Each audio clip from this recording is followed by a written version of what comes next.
Who is thinking this? A thought appears, out of nowhere, no permission requested, no effort made. It arrives fully formed or half-baked, as if whispered by some unseen force into the theater of your mind. Maybe it's a memory, maybe a fear, a desire, a sudden image. And it asks nothing of you except to be noticed. But the real question is this: did you think it? That might sound absurd. Of course you did. You're the thinker, aren't you? The one behind the controls, the author of your internal monologue. But pause, just for a second.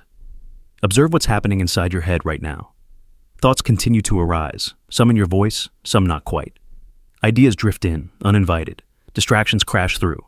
And if you really try to stop them, you'll find you can't. Try right now. Don't think. Not about anything. Not even about not thinking. See what happens. A new thought appears. Is this working? Or maybe, I can't do this. Or perhaps just a vague tension, followed by an impulse to move, scratch, breathe differently. That's the thing. Thought is like a river. It flows whether you command it or not. And the more you try to dam it up, the more it surges. So now ask again. Who is thinking? If you are the thinker, why can't you choose your next thought before it arrives? Why can't you schedule it? Where does it come from? If the thought was truly yours, if you summoned it, you'd know its shape in advance. You'd feel it forming. But instead, it's as if you are the canvas, not the painter, the receiver, not the transmitter. You don't think thoughts, you witness them. And that realization, it shakes the foundations of who you believe you are. Because from birth, you've been taught to say, I think. But what if I is just another thought that arose from nowhere? Just another idea, floating in the same space as fear, memory, and hunger.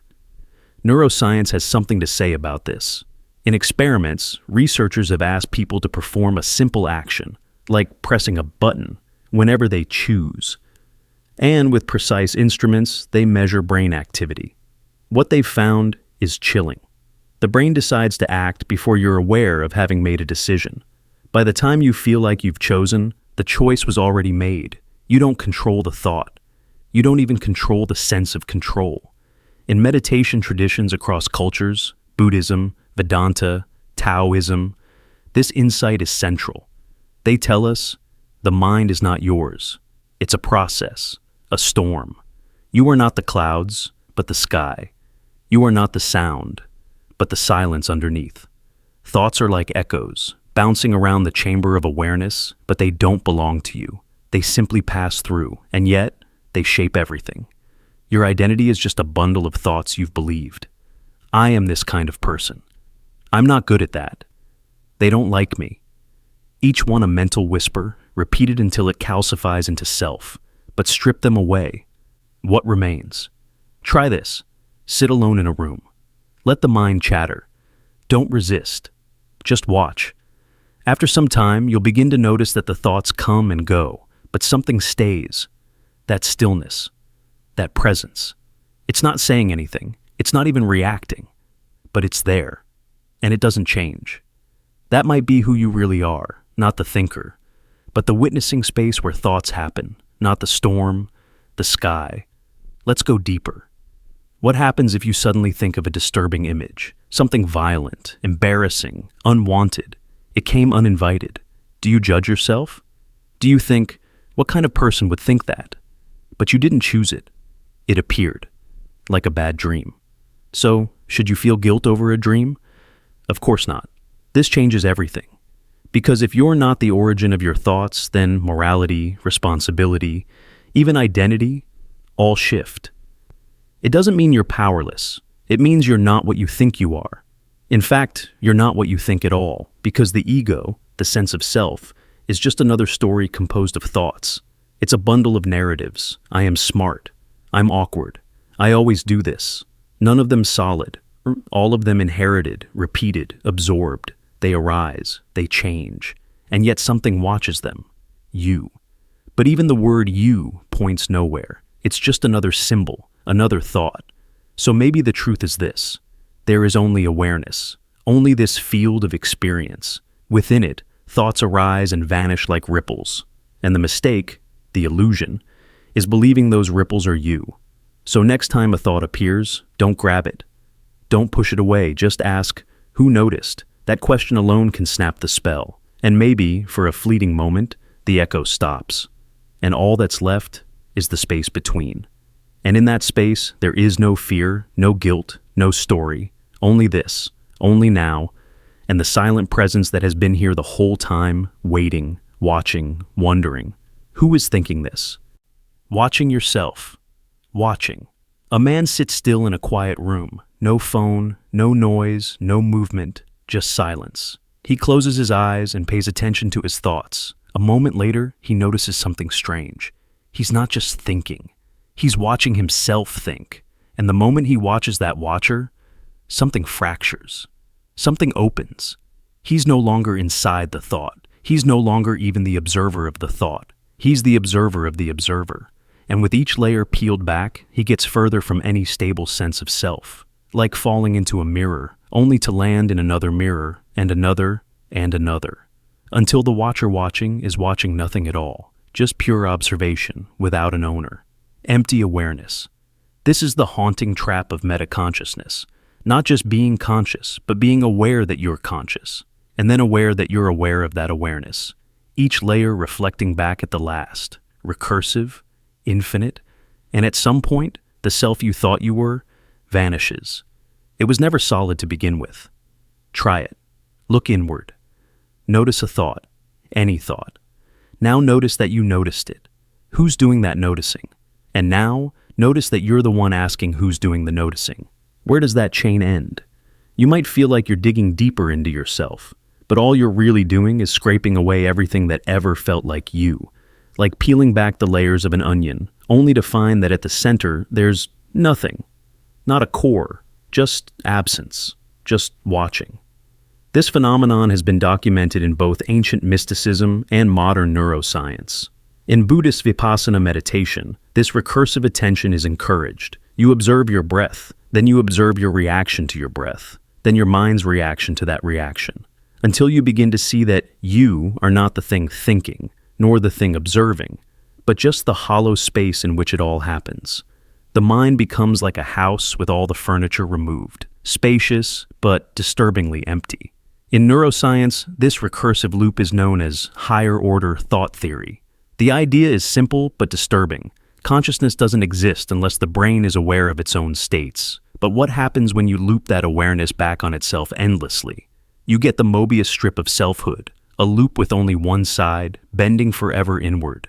And like a camera pointing at a screen showing its own feed, the image folds, pixelates, stretches into infinity, and until it becomes static. The feedback becomes noise. The self collapses into recursive blindness. In the 20th century, philosopher Douglas Hofstadter described this as a strange loop, a system that references itself in a way that blurs the line between levels of abstraction, a system that creates the illusion of a self out of self-reference. His theory? The I that we all think we are is just a hallucination sustained by recursive symbols in the brain. You are the echo of a process, not a thinker, just the thought of a thought of a thought, looped until it feels like someone's home. But here's where things get chilling. If the watcher is not real, then who's living your life? If each layer of thought is hollow and the observer is just another illusion, then who made your choices? Who fell in love? Who got hurt? Who are you mourning when you cry alone in the dark? You may begin to realize that your entire sense of self has been a clever trick, a psychological mirage, an emergent illusion that arises only because the mind keeps reflecting back on itself. And the moment you stop, the mirror shatters, you fall through the glass, and there's no you left to catch. Consider this experiment. Stare at yourself in the mirror for 10 minutes in total silence. Don't move. Don't speak. Just look. You'll start to see something shift. Your face might blur. Your outline might bend. You might get the eerie feeling that the person looking back isn't really you at all, because maybe it isn't. Maybe the self has always been a hallucination, generated by memory, story, and the illusion of continuity. And when you truly pause to observe the observer, without commentary, without language, without distraction, that illusion begins to dissolve. That's why some meditation practitioners report terrifying experiences during deep practice. They say they disappear, that their thoughts unravel, their names fade, their personal history evaporates, and they're left with nothing. Just awareness without a center. And while that sounds peaceful, it can feel like ego death, a kind of living non-existence, not asleep, not dead, but not someone either, just presence. Cold and ungraspable. This is the horror and the beauty of watching yourself watching. You start by trying to understand your thoughts. Then you notice that your understanding is also a thought. Then you notice that your noticing is also a thought. And then it never stops. It's not that there's a final layer where you reside. It's that there never was a center to begin with. No soul, no core, no pilot. Just the illusion of someone at the wheel, built from layer upon layer of recursive attention. It's like trying to find the center of a whirlpool. You can circle it forever, but the closer you get, the more you realize there's only motion, no thing. So, what's the takeaway? Is this terrifying, liberating, both? If you're not the observer and not the thoughts and not the thing behind them, then maybe what you are isn't a thing at all. Maybe you're the space, the screen, the silence in which all of this appears and disappears. And maybe that's okay. Maybe the truth isn't that you are something watching, but that you are the watching itself. Wordless, faceless, endless. A bird chirps, a breeze stirs the leaves, a memory flashes across your mind, and all of it just happens, with no one doing it. The seeing happens, the feeling happens, but there's no one pulling the strings. It's a show without an audience, a dream without a dreamer. And once you see that clearly, you can't unsee it. You no longer live in the story of your life. You watch the story arise and dissolve moment by moment. And strangely, it becomes more beautiful that way. Not because you control it, but because you don't. So next time you catch yourself thinking, pause, and then ask, who noticed that thought? And who noticed the noticing? And who asked that? Soon the question disappears into silence. And in that silence, you are not gone. You are finally here. The name is not me. You were born into a name. You didn't choose it. It was placed upon you, like a sticker, slapped onto a blank canvas. And ever since then, you've carried it, spoken it aloud, answered to it, signed it on forms, whispered it in love, screamed it in pain, defended it when attacked. But the question no one asks is this: what exactly is a name? A sound? A social label? A sacred code that maps your soul? Or just a convenient tag that disguises how fragile and empty our sense of self really is? Let's say your name was erased tomorrow. Every legal record, every ID, every birth certificate, gone. No one remembers what to call you. You walk through a world where you cannot say your name. Suddenly people hesitate, eyes blink, voices stumble. You feel invisible. Not because you've changed, but because something artificial was stripped away. And it turns out that illusion was doing a lot more work than you thought. Here's the uncomfortable truth. Your name isn't you. It never was. It's just a linguistic placeholder used to point at a bundle of memories, habits, and appearances. And yet, when someone forgets your name, doesn't it feel like they forgot you? Why is that? Because we confuse the label with the essence. We think the name holds our identity, when in fact, it obscures it. Consider this. Who were you before anyone called you anything? Before language even touched you? You existed. You had sensations, emotions, but no name. No words to divide you from not you. And in that pure state, weren't you closer to truth than now? But the moment language arrived, when someone pointed and said your name for the first time, the split began. You became a concept, not a being, but an idea, a story, a character in a script you didn't write. This is more than philosophy. Neuroscience shows that our brains rely on social feedback to form a sense of self. Mirror neurons fire when others recognize us, but what are they recognizing? The face. Yes, the voice. But mostly, the narrative associated with your name. They remember who you've been, and you begin to perform it, reenact it, protect it. But what if you stop performing? What if you let the name dissolve? Try it. Close your eyes, Pretend for a moment you have no name. Not the one your parents gave you, not the one you use online. Nothing. Just breath. Just awareness. Notice the space that opens up. The silence. That's you. Not the voice in your head that says your name. Not the personality traits you defend, not the roles you play, but the raw witnessing presence behind all of it. The I that has no shape, no label, no past, no future. Only now.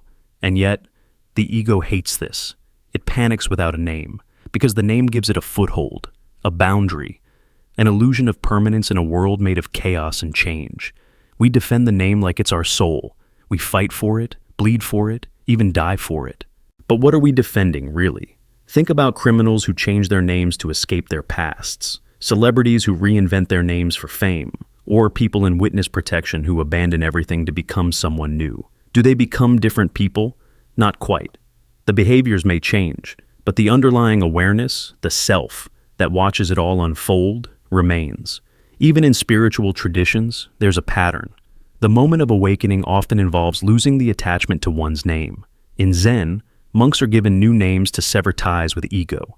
In mystic experiences, people report forgetting who they are, only to discover a deeper truth beneath the identity. This isn't a glitch, it's a revelation. Because when you forget the name, you remember the being. Let me give you a simple exercise. Imagine someone calling your name. You turn, you respond. Now imagine someone calling a name that isn't yours. You stay still. Why? Because the name created a trigger, a tether to your sense of me. But what if that trigger was severed? What if no name could pull you anymore? You'd become untethered, not lost, but free. Now apply this to the way we build identity. Think of all the weight your name carries. School grades, job titles, social reputation, family expectations, all packed into those syllables. Now remove them. Strip it away. What remains? Silence. And in that silence, something strange happens. You begin to see other people more clearly, not as names or roles, but as raw presence. You stop reacting to their labels and start noticing their being. You meet them beyond the mask, and they meet you. This is why some people fear anonymity, not because they'll be ignored, but because they'll have to face the possibility that they never were the identity they claimed, that the whole thing, every name, every title, every version of me was a story told so many times it started to feel real. But reality doesn't need a name. A tree doesn't know it's called a tree. A cat doesn't meow to be a cat. The ocean doesn't call itself anything. And yet, they all are. Fully. Undeniably. So why can't we do the same? Because we've been conditioned. Since birth, we've been told we need a name to matter, to be seen, to be worthy. But that's a lie sold by a world obsessed with definition. And when you refuse to be defined, you become dangerous, uncontainable. You become a mystery. And that mystery, that silent witness beneath the name, is the real you. You can try to describe it, but every word will fail. You can name it, but it won't answer, because what you are was never born into language. It watches from behind your thoughts. It was there before your name, and it will remain long after it fades. So, the next time someone asks who you are, pause. Don't say your name, don't list your job, or your hobbies, or your story. Just smile. And remember, the name is not you. It never was. You are the space it echoed in, before even sound had a name. The thought that doubts itself. You sit in silence. A thought appears, and like a ripple in still water, it expands across your mind. But before it even finishes forming, you interrupt it. Not with action, not with reaction, but with doubt. You question it. You wonder, where did this thought come from? Why this one? Why now? But it doesn't stop there, because almost instantly you begin to doubt the very act of doubting. You start wondering if the doubt itself is valid, if your skepticism is just another disguise, another thought in costume pretending to be critical when it's just as hollow, just as aimless, just as unchosen. This is not a simple loop. It's a psychological abyss. You are no longer observing thoughts. You're observing yourself observe. Questioning yourself question.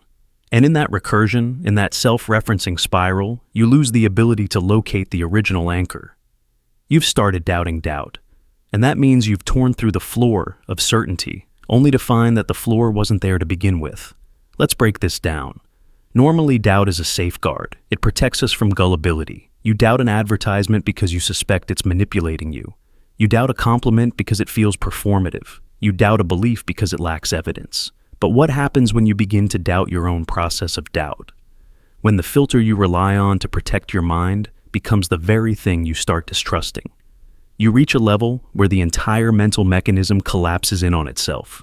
Imagine standing in front of a mirror, holding another mirror. You angle it just right, and suddenly you see infinite reflections of yourself, disappearing into forever. That's the mind caught in self-doubt.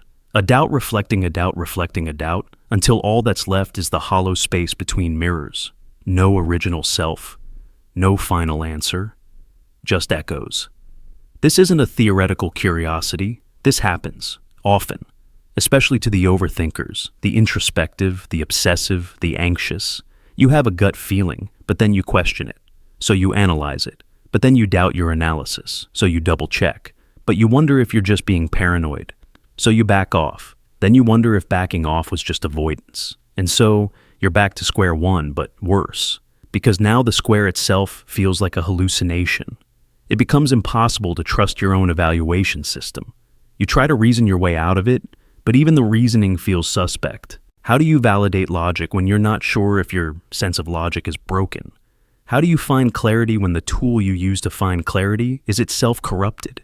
It's like being lost in a fog and realizing the compass in your hand spins wildly no matter which way you turn. So now, not only are you lost, you don't even trust the idea of direction.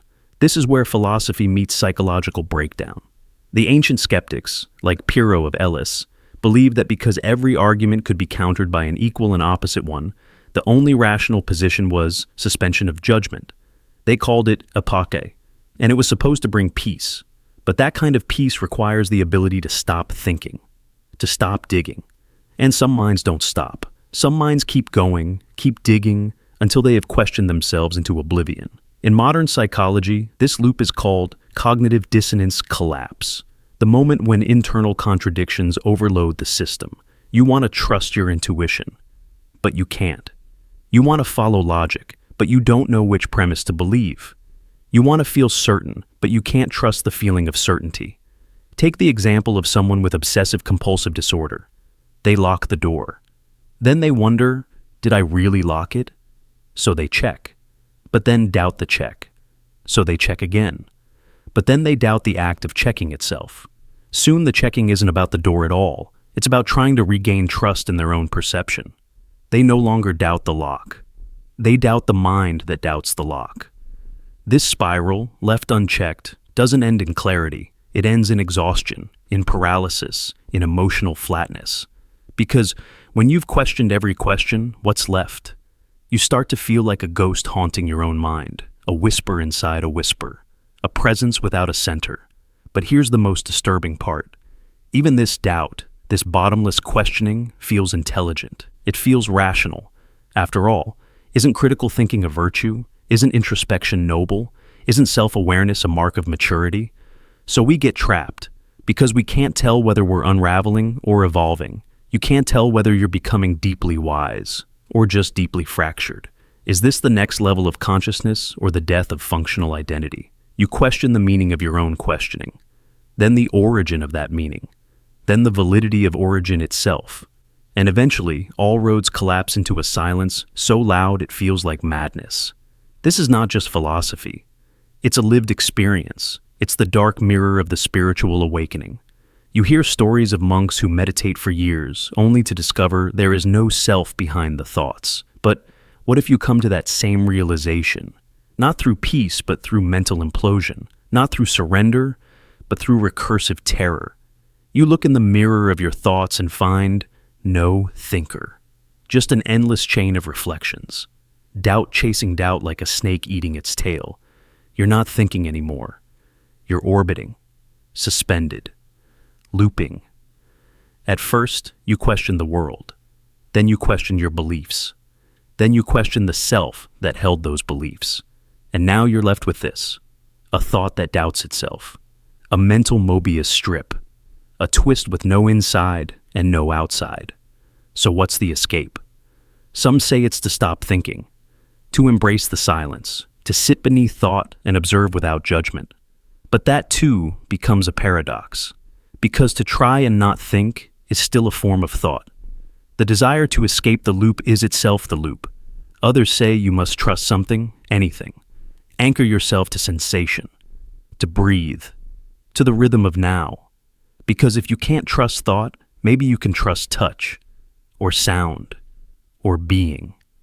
Let the body carry you where the mind fails. But the truth is, most people never escape this spiral through logic. They escape it through surrender, not because they figured it out, but because they became too tired to keep unraveling. The thought that doubts itself will never reach the bottom, because there is no bottom. There is only the falling. And maybe, just maybe, in that endless fall, we find a strange kind of peace, not by escaping the doubt, but by accepting it as the background noise of consciousness, a flicker in the void, a ripple in a mirror. You don't resolve it. You learn to live inside it. That is the quiet secret of the mind that questions everything, including itself. Personality as performance.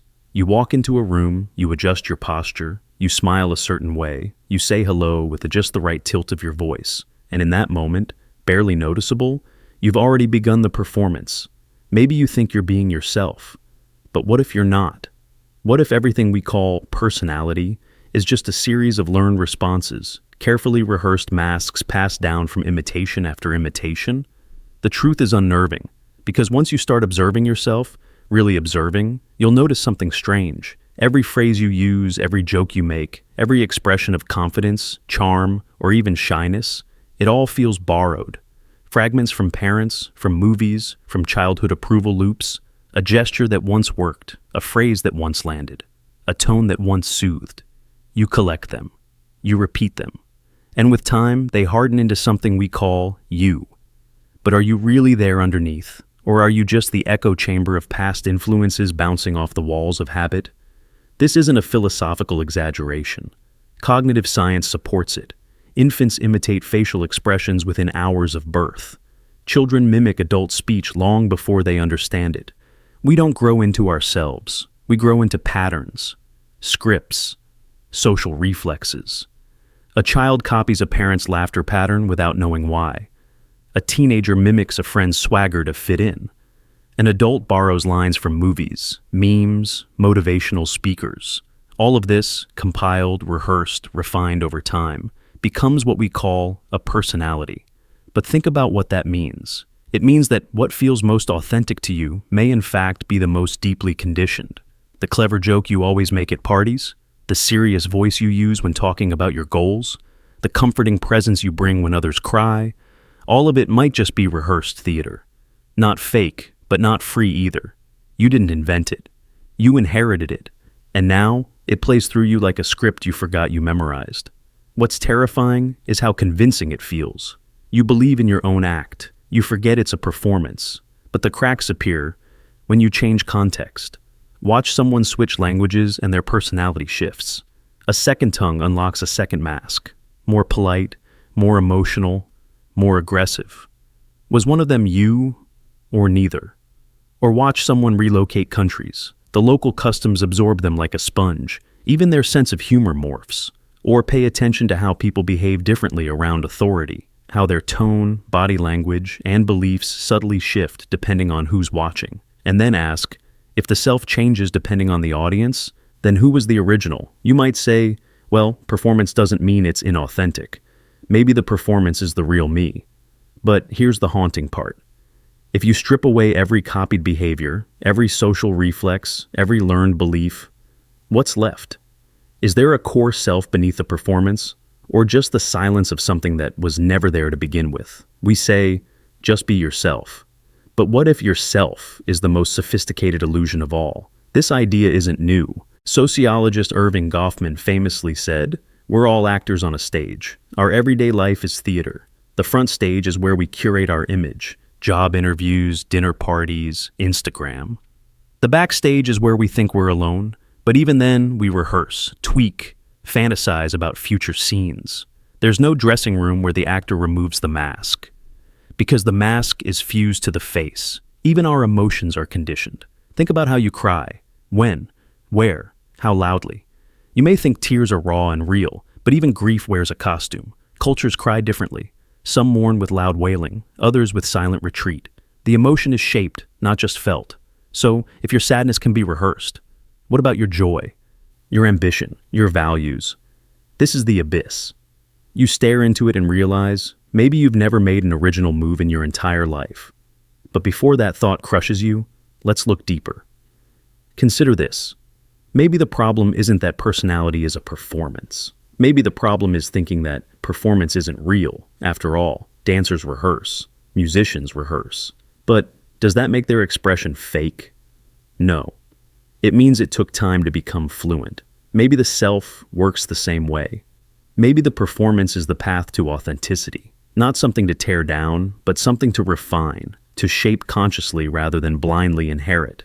Because here's where it gets interesting. You can start editing the script. You can begin to notice, wait, I always act humble here, but not because I feel it, because I was taught it was safer. Or, I speak confidently in meetings, not because I believe, but because I'm afraid of looking weak.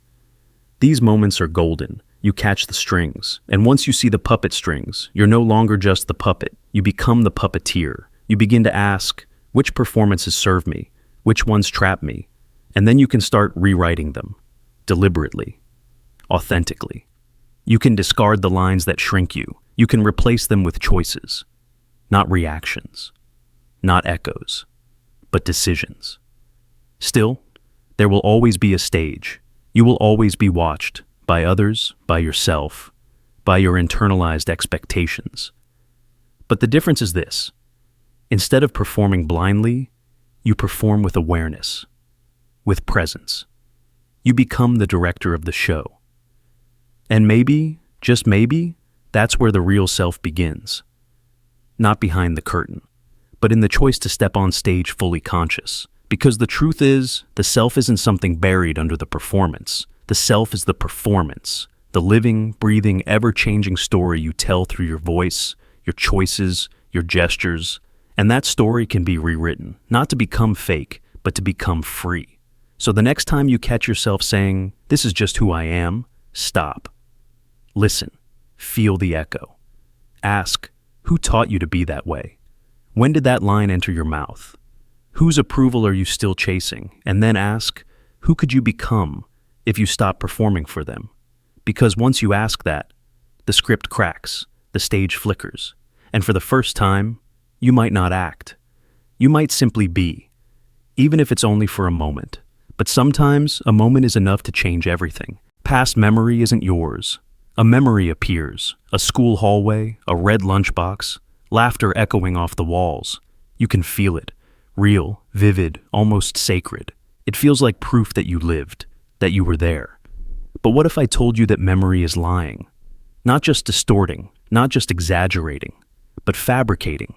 Because the truth is, the childhood you remember may not have happened that way at all. We like to think of memory as a recording, a high-definition psychological video camera.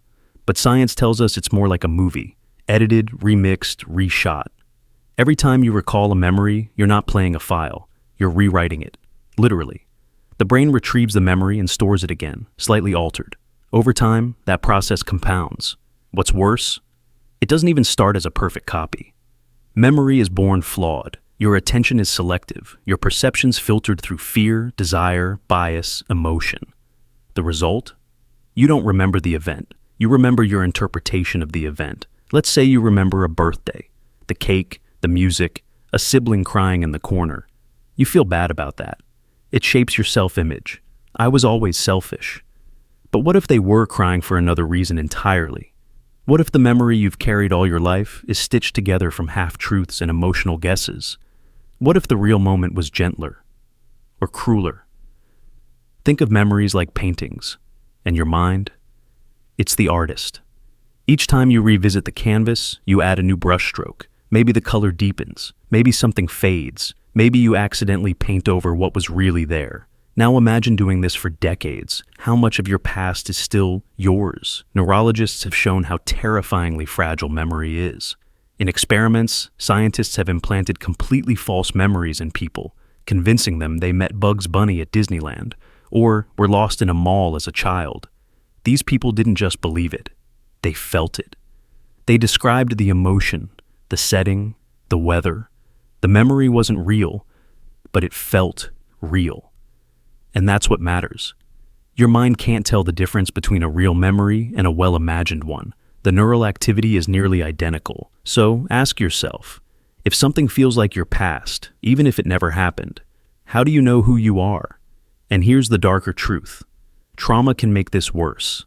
Under stress, memory becomes chaotic. The brain might suppress details or rearrange them. Some people recall childhoods full of fear, only to later learn that the story they held was partially a shield, or worse, a distortion.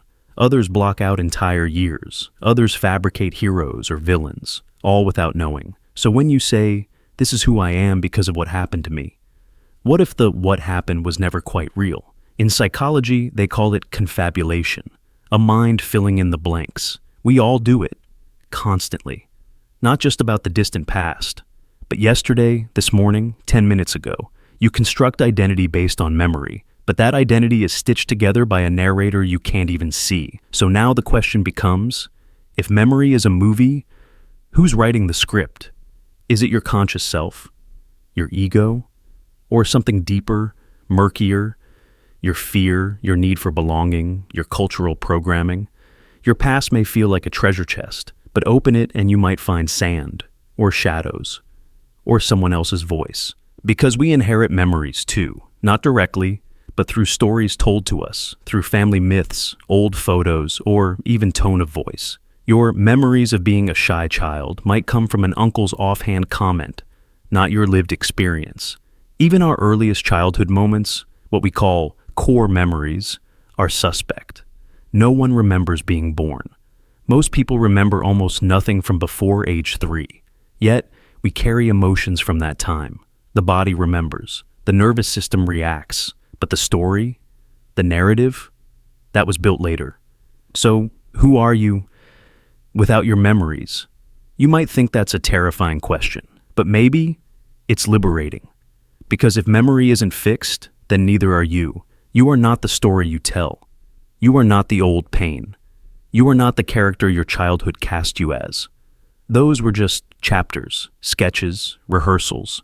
Right now, you are writing a new memory. This moment, this very thought, will become part of your past. But what if you approached it differently? With awareness, with curiosity, with doubt? Because in the end, the past is a house made of mist, and the only thing that's truly yours is this breath, this second, this silence. A memory appears, but maybe this time you let it drift away. The self is an echo. A child says "I" for the first time, and in that moment, a door seems to open. But look closely. Where did that word come from? It wasn't invented. It was borrowed, mimicked, echoed. The child heard others say it: mother, father, siblings, strangers. I want. I feel. I am. And so, like a mirror learning to reflect, the child tries it too. I. And the world claps. Identity is formed.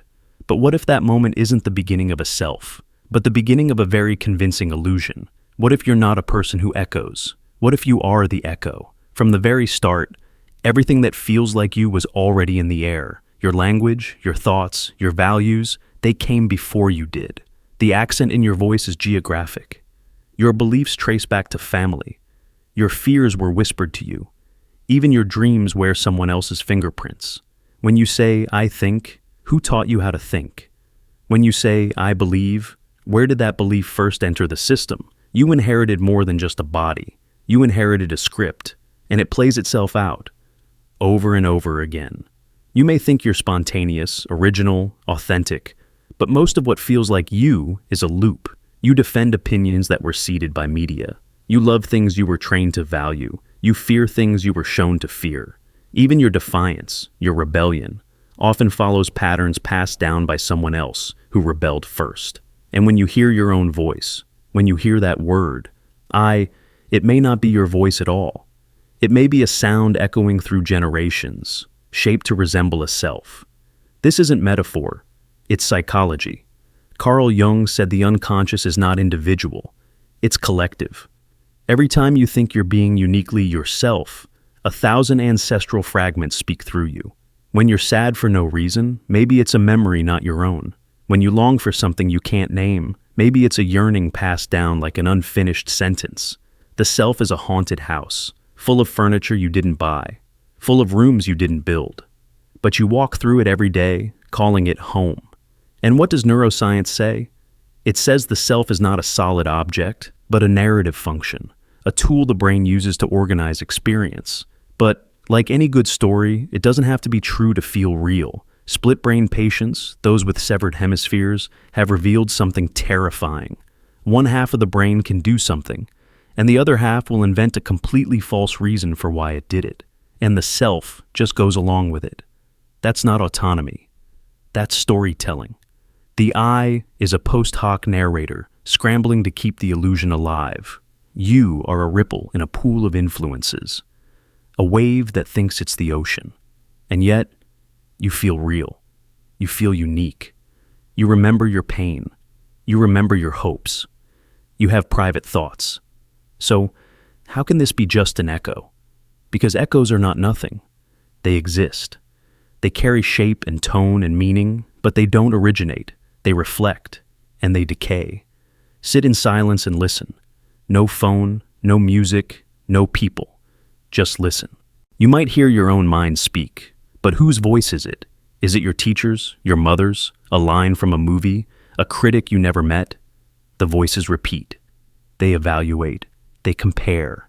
They judge. And none of them came from you. They live inside you, but they are not of you. You are a cathedral of borrowed sound, and the self is its echo. Even your memories lie. Ask siblings about the same childhood event, and you'll get different stories. Ask yourself what you felt 10 years ago, and your present mind will color it. Memory is reconstruction, not retrieval. The self you remember being may never have existed. You edit your autobiography every day, sometimes without noticing. And each time you say, "This is who I am," you're just repeating the latest version of the myth you've agreed to believe. But what happens when you stop repeating? What happens when you stop saying "I" and just watch what remains? Maybe the ripple fades. Maybe the echo dies down. And in that silence, something else becomes audible. Not the self, but the space in which the self arises. Not the wave, but the ocean beneath. Mystics have whispered this for centuries. The Upanishads say, "You are not the doer, nor the enjoyer. You are the witness only." The Buddha taught anatta, no self, not to erase identity, but to show that clinging to it creates suffering. When you let go of I, you don't become nothing. You become free. And strangely, beautifully, compassion emerges. If I am just a ripple, and so are you, then why fight the wave? Why pretend to be separate? Your pain is not yours alone. It echoes through me, and my joy can ripple through you. Not because I am generous, but because I was never real to begin with. Just sound bouncing between walls. So what now? You can continue playing the role of a person. Laugh, cry, dream, love. But maybe, just maybe, with less attachment. With a little more wonder. With the strange comfort that the you who suffers is also the you who watches. That the self, even as an echo, is part of a vast song still being sung. Let the voice speak, but don't mistake it for the source. Because sometimes, the most honest thing you can say is nothing. When silence has a voice, you sit still. No movement, no words. And yet, something is speaking. Not aloud, not with breath, but deep beneath the skin of thought. A whisper rises, not from the world, but from within. You didn't choose the words. You didn't summon the voice. And yet it's there, unrelenting. Who then is speaking when even your mouth is closed? This is the paradox of silence. We think of it as the absence of sound, a stillness, a void. But true silence is anything but empty. It is not nothing. It is alive. And within it, something speaks louder than any noise we've ever heard. Something ancient, familiar, yet ungraspable. When you try to meditate, what happens? You close your eyes. You slow your breath. You seek peace. But within seconds, the mind erupts. Memories, judgments, worries, plans. A parade of inner voices. Some sound like you. Some sound like someone else. Some have no sound at all, just a pressure, a weight, like meaning pressing against the walls of your skull. And yet, your lips haven't moved. Who's talking? You might say, it's my inner voice, my mind, my subconscious. But those are just more names for a mystery we still don't understand. Because if it's you, the real you, why can't you control it? Why do the thoughts arrive like strangers knocking in the night? Why do they say things you wouldn't dare say out loud? And why, if you're truly in charge, do they never stop? Even in your deepest moments of silence, there's a hum, a commentary, a narrator that never seems to sleep. You could be sitting in a room alone, completely still, and yet inside, an entire world is unfolding. Conversations, fears, imagined arguments, fantasies, regrets. You try to silence it, and the voice that tries is also a voice. You try to watch it, and a new voice appears to comment on your watching. It's an infinite recursion. So, what exactly is silence then? If not the absence of sound, maybe it's the space between the voices. The awareness that sees them come and go, that quiet center that listens to all the noise, but doesn't add to it. That's the real silence, the kind that has a voice but speaks without words. Think about when you're staring at the ocean, or lying under stars, or watching a fire flicker in darkness. You feel quiet, but you also feel spoken to. Something in those moments communicates with you without saying anything. You don't hear a sentence, but you understand. You don't receive words, but you feel known. That's the voice of silence, a language older than thought. Now ask yourself, why are we so uncomfortable with it? Because silence threatens the ego. The ego survives through narration, through identity, labels, history, but silence removes all of that. In silence, you're not your name, not your job, not your past. You're just presence, raw and wordless. And for the ego, that feels like death. So it floods you with thoughts to stay alive. And the more you resist, the louder it gets. That's why silence is so hard. Not because there's nothing, but because there's too much. It's a mirror. And in that mirror, you see everything you've tried to avoid. Every buried feeling. Every unprocessed grief. Every unanswered question. Silence doesn't erase noise. It amplifies what's hidden. And yet, it is also the doorway to something profound. Have you ever felt a truth that hit you so deeply you couldn't put it into words? Something so real, so overwhelming, that speaking it would cheapen it? That's silence speaking. Not with language, but with knowing. It bypasses intellect and goes straight to the core. You don't think it. You become it. Children feel it. Animals live in it. The great spiritual teachers of every era have pointed to it. Buddha sat beneath a tree and touched silence. Jesus went into the desert to meet it. Mystics and monks withdraw from the world not to escape, but to listen. To tune into the voice that only speaks when the others stop. But here's the twist. The voice in the silence was never someone else. It was never a god outside. It was never a spirit in the clouds. It's you. The deepest part of you. The part untouched by noise, by time, by identity. The part that watches your thoughts the way you watch leaves float down a river, unattached, unharmed, still. So the next time you sit in silence and the voices begin to rise, don't fight them. Don't suppress them. Just listen. Watch. Let them pass like clouds across a sky. And then, wait. Eventually the clouds part, the chatter fades, and in that vast space, a new kind of voice appears. Not one that talks, one that knows. That's the voice you were born with. The voice that doesn't need words. The voice that has nothing to prove, nothing to defend. Just being. And once you've heard it, truly heard it, you can never unhear it. Because from that moment on, you'll realize something astonishing. Even when the world is screaming, even when the mind is racing, even when the noise is deafening, silence is still speaking, and its voice is the only one that tells the truth. Every thought is taught. You sit alone with your thoughts, believing they are yours. But are they? That opinion you hold so firmly, that conviction you defend in every debate, where did it come from? Were you born with it? Or was it placed in you? Whispered by parents, repeated by teachers, reinforced by peers, echoed in media. validated by culture. Every thought you think was taught. From the moment you opened your eyes, the world began molding you, not maliciously, not even consciously, but thoroughly. Like a river carves a canyon, not in a day, but with silent persistence. Your preferences, your fears, your sense of justice, even your disgusts, they were sculpted by invisible hands long before you called them mine. When you were young, you didn't choose your language. It was spoken around you. You didn't choose your religion, your moral compass, or your ideals of success. They were inherited, passed down like heirlooms from people who themselves never chose them.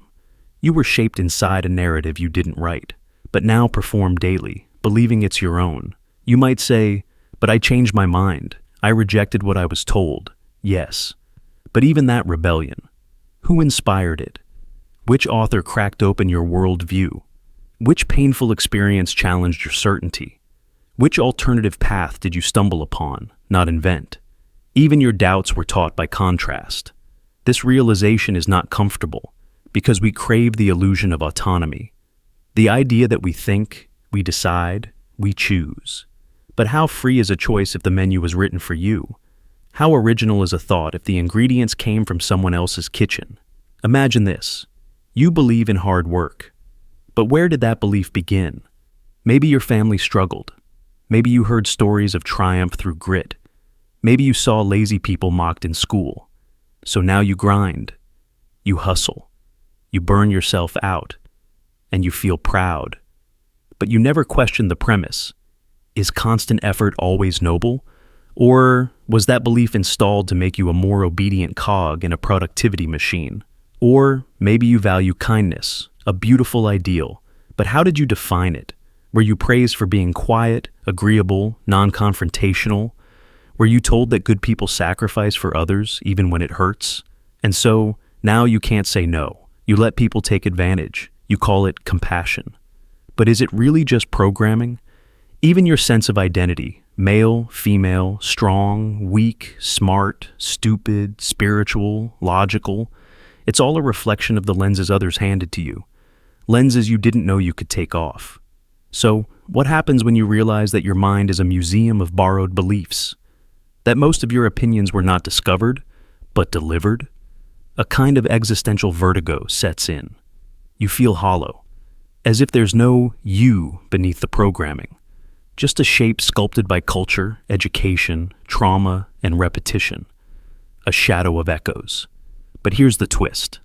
The moment you become aware that your thoughts are taught, that moment is yours, because consciousness of conditioning is the first breath of freedom. Before that, you were just acting out a script. Now, you're reading it, and maybe rewriting it. But be warned, this awareness doesn't grant you instant clarity. In fact, it makes everything blurrier, because now you question what was once solid. Every strong opinion becomes suspect. Every impulse comes under inspection. You hesitate to speak, not out of fear, but out of humility. You wonder, is this truly what I think, or just what I've been told to think? It's disorienting, but also liberating. Because when you realize every thought is taught, you also realize you can unlearn. You can examine the architecture of your beliefs, trace their origins, keep what serves your growth, dismantle what was installed to control. This is not easy, because the deepest thoughts are the most invisible, the ones that don't feel like thoughts at all, but like truths. For instance, you don't think gravity exists, you know it. It's built into your model of the world. But what if your models of relationships, money, justice, or even love are just social gravity, invisible, unchallenged, yet entirely constructed? People kill for ideas, but how many of those ideas were self-born? How many were just memes passed down, mutated, weaponized? How many ideologies disguise themselves as personality? And here's the most haunting question. If all your thoughts were replaced with someone else's, would you notice? Or would you still say, "This is me"? When soldiers commit atrocities, they do so with beliefs handed to them. When people hate strangers, it's usually with ideas inherited, not earned. Even acts of love can be performances of roles we were taught to admire. So, how do we ever know where we end and the world begins? Some philosophers say we are nothing but language users, trapped in a net of inherited symbols, that there is no raw self, only constructed selves. Others say that deep within, beneath the noise, lies an awareness untouched by culture, a silent observer, a witness. So which is it? Are you a puppet of memory or a mind capable of cutting its strings? The answer might be both. You are not born free. You are born moldable, shaped, conditioned, but somewhere along the way, you gain the power to question, and that is your rebellion. Not to become pure, not to become original, but to become aware, to choose your architecture. Every thought is taught, but not every thought has to stay. You can audit your beliefs, test them, watch them, let them go. You can return to the silence underneath, where thought hasn't yet been named, where awareness just is, and maybe there, in that quiet place, something real begins. Not because it wasn't influenced, but because you chose it. The default isn't chosen. You wake up, you check your phone, you stretch, brush your teeth, put on the kind of clothes you always wear. You move with a rhythm that feels familiar, natural even. But pause for a second. Who decided this rhythm? Who wrote the lines you're reciting every single morning? Because what if your sense of normal isn't natural at all? What if your default self, the one you slip into without thinking, isn't the real you, but an artifact built by someone else? It's a disturbing thought, but let's dig deeper. From the moment you're born, you begin absorbing. Not learning, absorbing. Before you understand what a word means, you feel its emotional tone. Before you choose what's good or bad, you react to the expressions of those around you. You're a sponge with no filter. And what you absorb forms the foundation of your default self.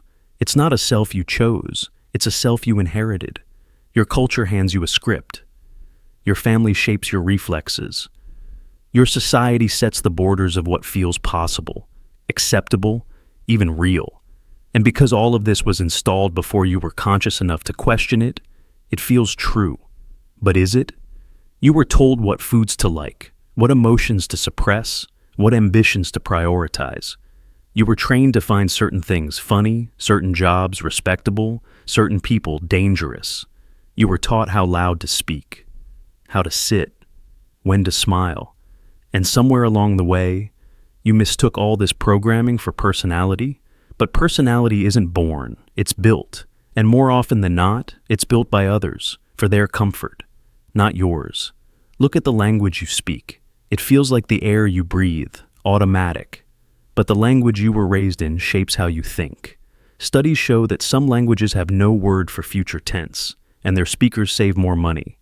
Other languages describe emotions not as internal states, but as events. Some cultures have no word for possession. And yet we grow up believing our view of reality is universal, when in truth, it's just familiar. Familiarity isn't truth, it's repetition. Even your body posture, your way of walking, the volume at which you talk, these things can change dramatically across geography, class, and subculture. What feels default to you might look bizarre to someone raised just a few blocks or years away.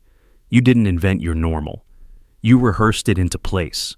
And the scariest part is, this rehearsal is invisible, because the default self is seductive. It feels effortless. It whispers, "This is just who I am." But that whisper might be someone else's voice lodged deep in your skull, the parent who shamed your curiosity, the school that rewarded silence, the friend group that mocked your softness. Each of these forces pushed you into a shape, and now you call that shape me. But is it? Imagine waking up in a different culture. One where being vulnerable isn't weak, but noble. Where ambition is viewed not as selfish, but sacred. Where quietness isn't shyness, it's wisdom. How long would it take for your default to shift? A year, a month, a week? Because here's the truth. The default can be reprogrammed. It only feels permanent because it hides behind habits. Ask yourself, why do you react the way you do in conflict?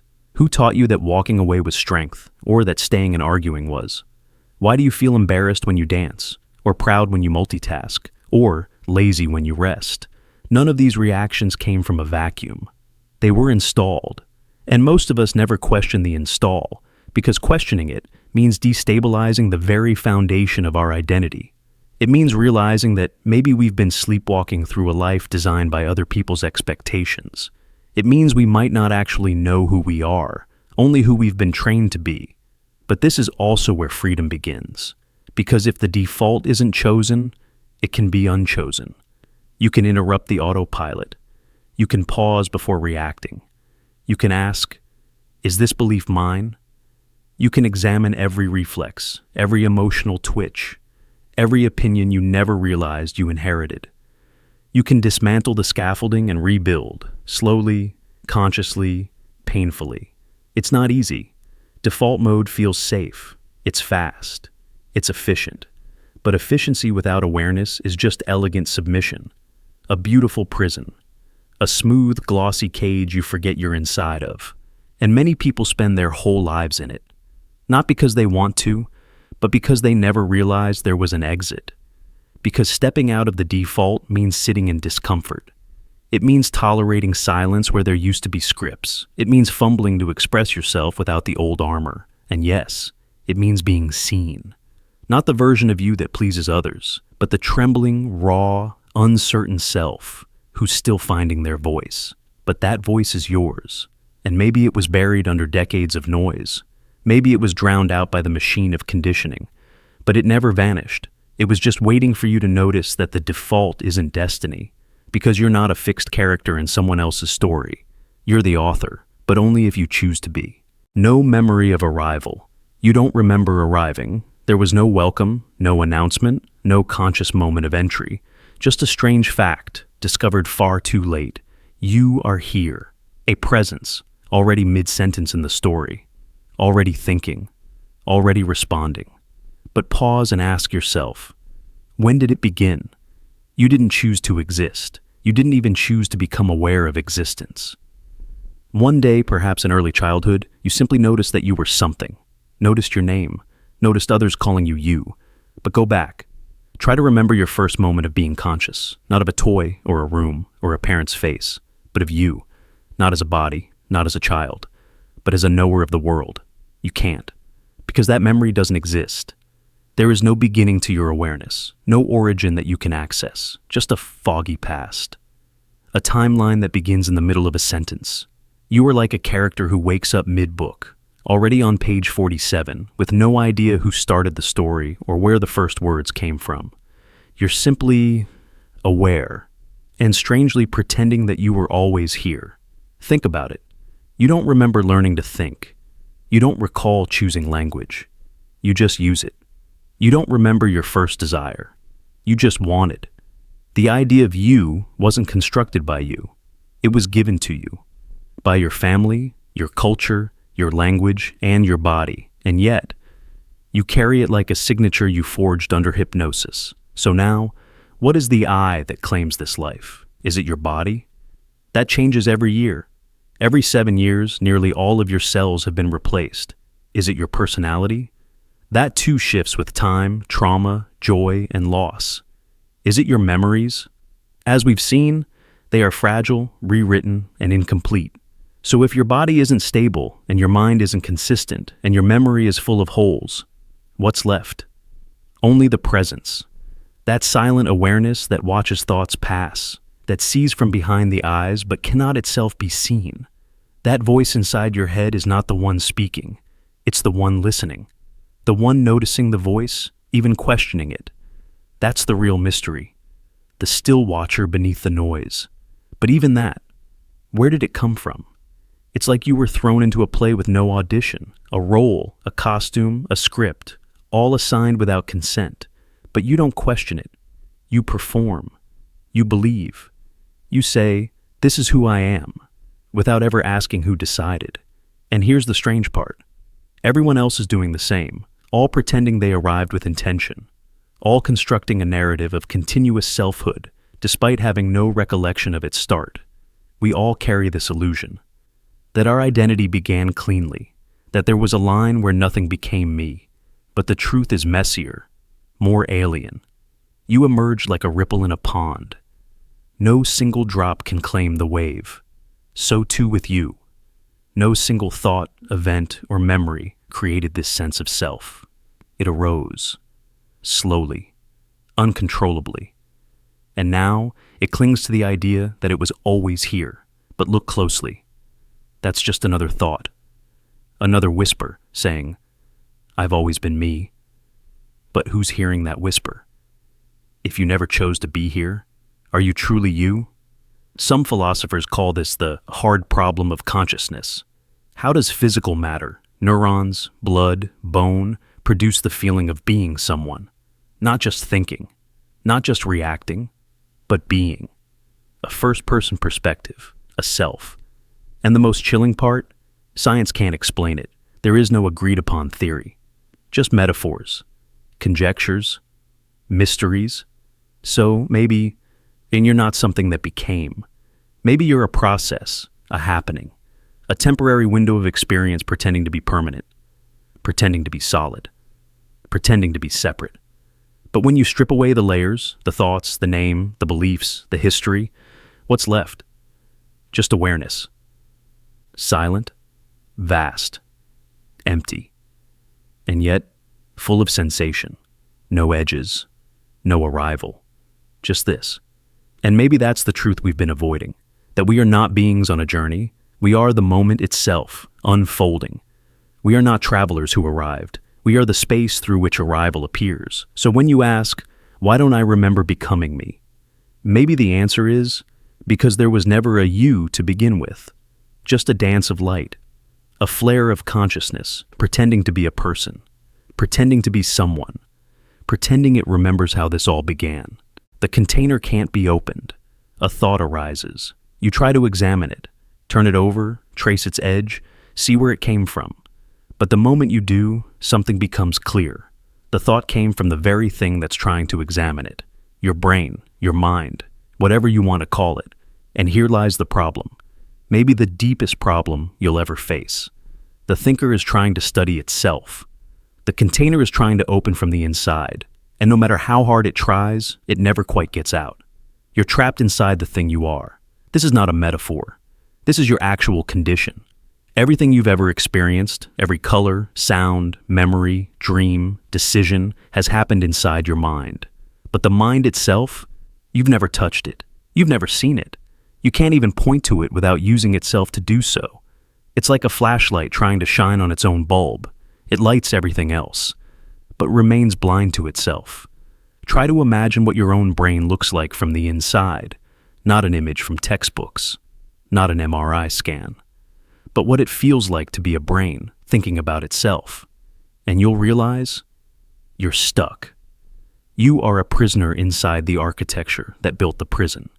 You are an eye that cannot see itself, a knife that cannot cut itself, a loop with no exit.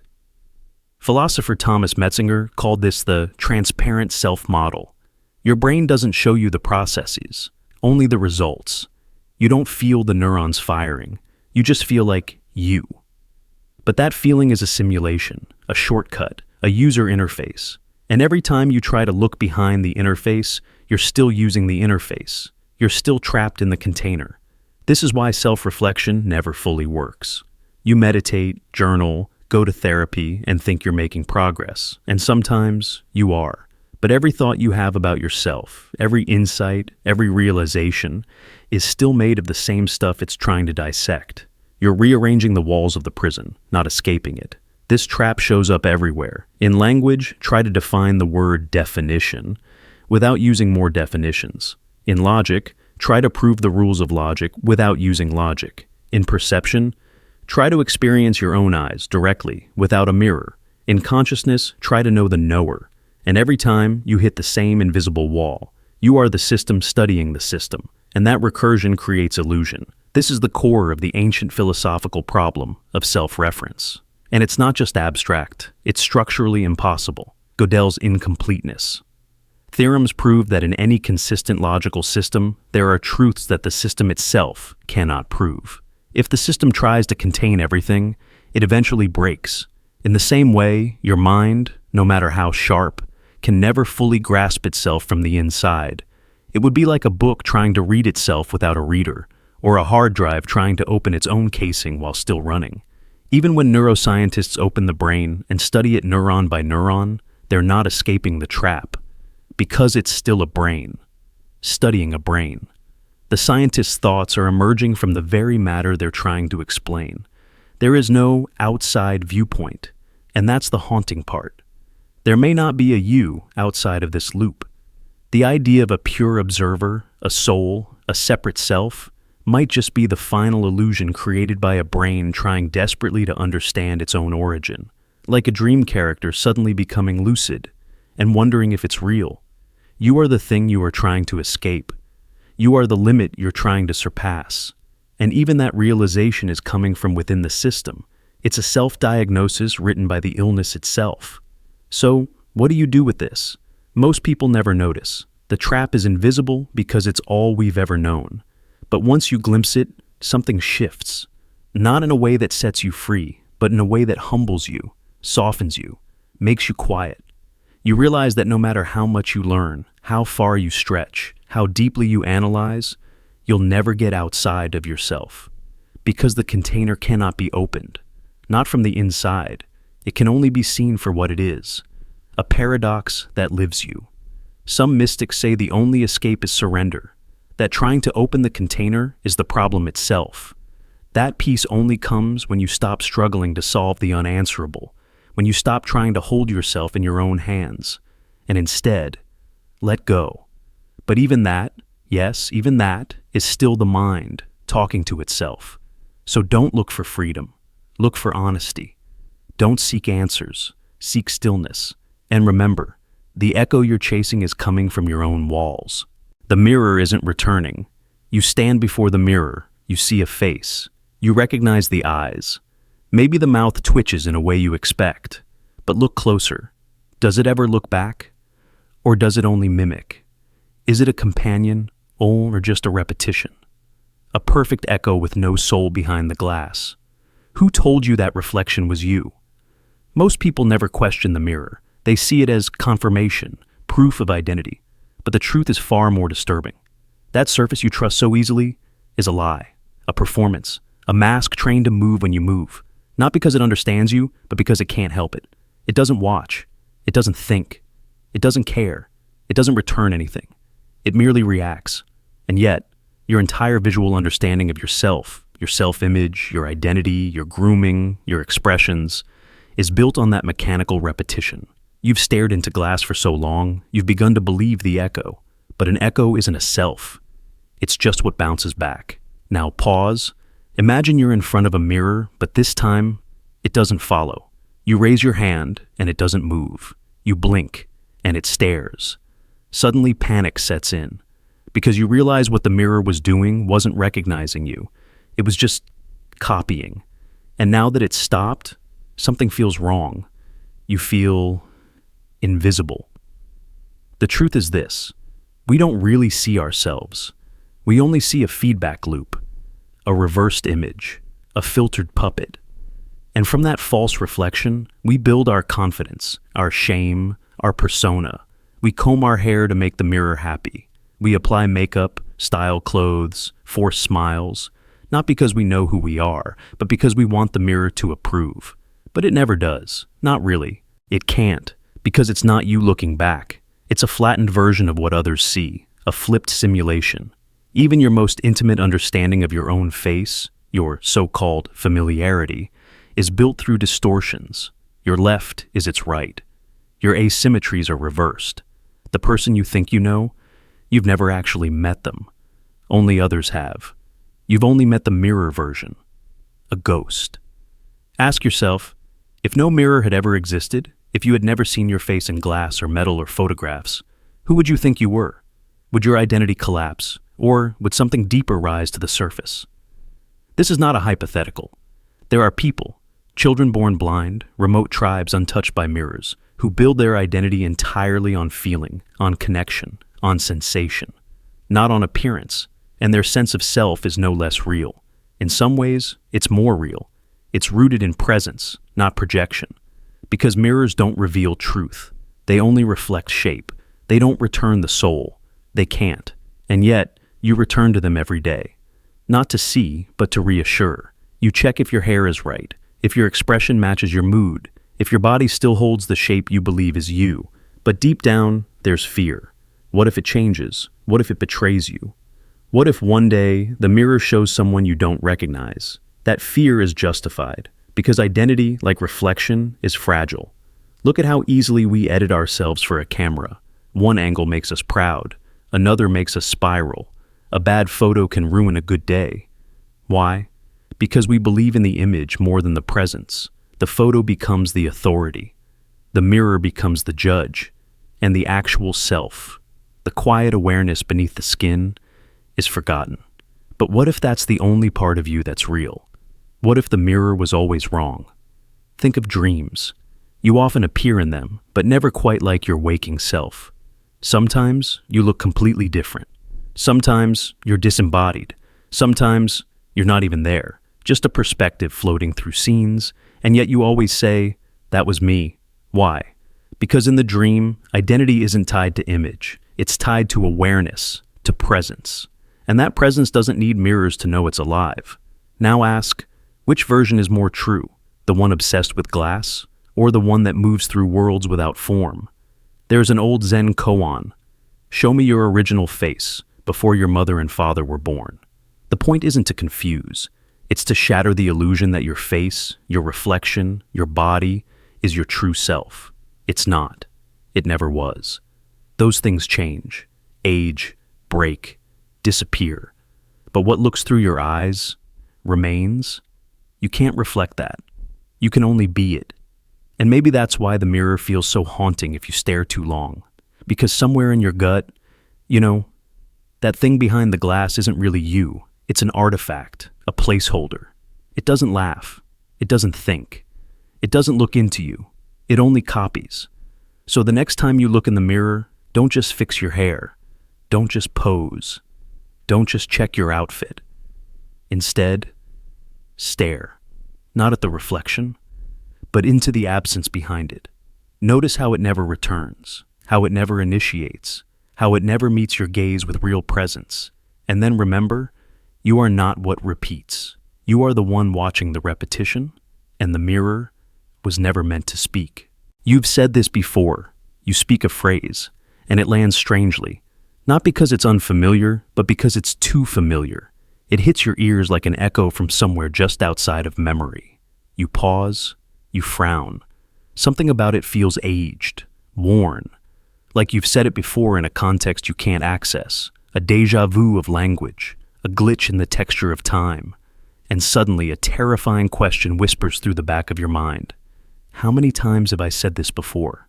Not just today, not just in this life, but in all the possible lives you've lived. What if this sentence isn't new? What if it's a remnant? A fossil from an earlier version of you, spoken in a loop you've already forgotten. We assume time is a straight road. You begin, you move, you end, but sometimes it bends, sometimes it folds, sometimes it repeats, not physically, but in patterns, like grooves in a record. You think you're moving forward, but the needle drops again and again into the same line, and your words are the evidence. The sentence you just said might be your own voice, or the ghost of one. Not metaphorically, literally. The ghost of a past iteration.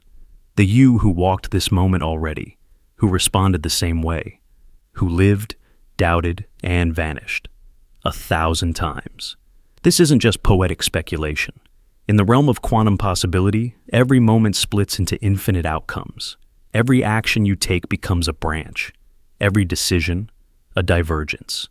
But what if not all of them branch? What if some repeat? Imagine a version of you who, right now, is sitting in this same chair, feeling the same confusion, uttering the same sentence, but a fraction of a timeline away. One tick off, a ripple out of sync. Now imagine millions of those versions, some slightly different, some identical, all stacked on top of each other like transparent sheets, each thinking they're the original, each saying, "I've said this before," because they have. You have. Over and over again. But here's the darker possibility. What if you're not looping through time by accident, but by design? Like a thought experiment in a cosmic lab. A simulation caught in a recursion.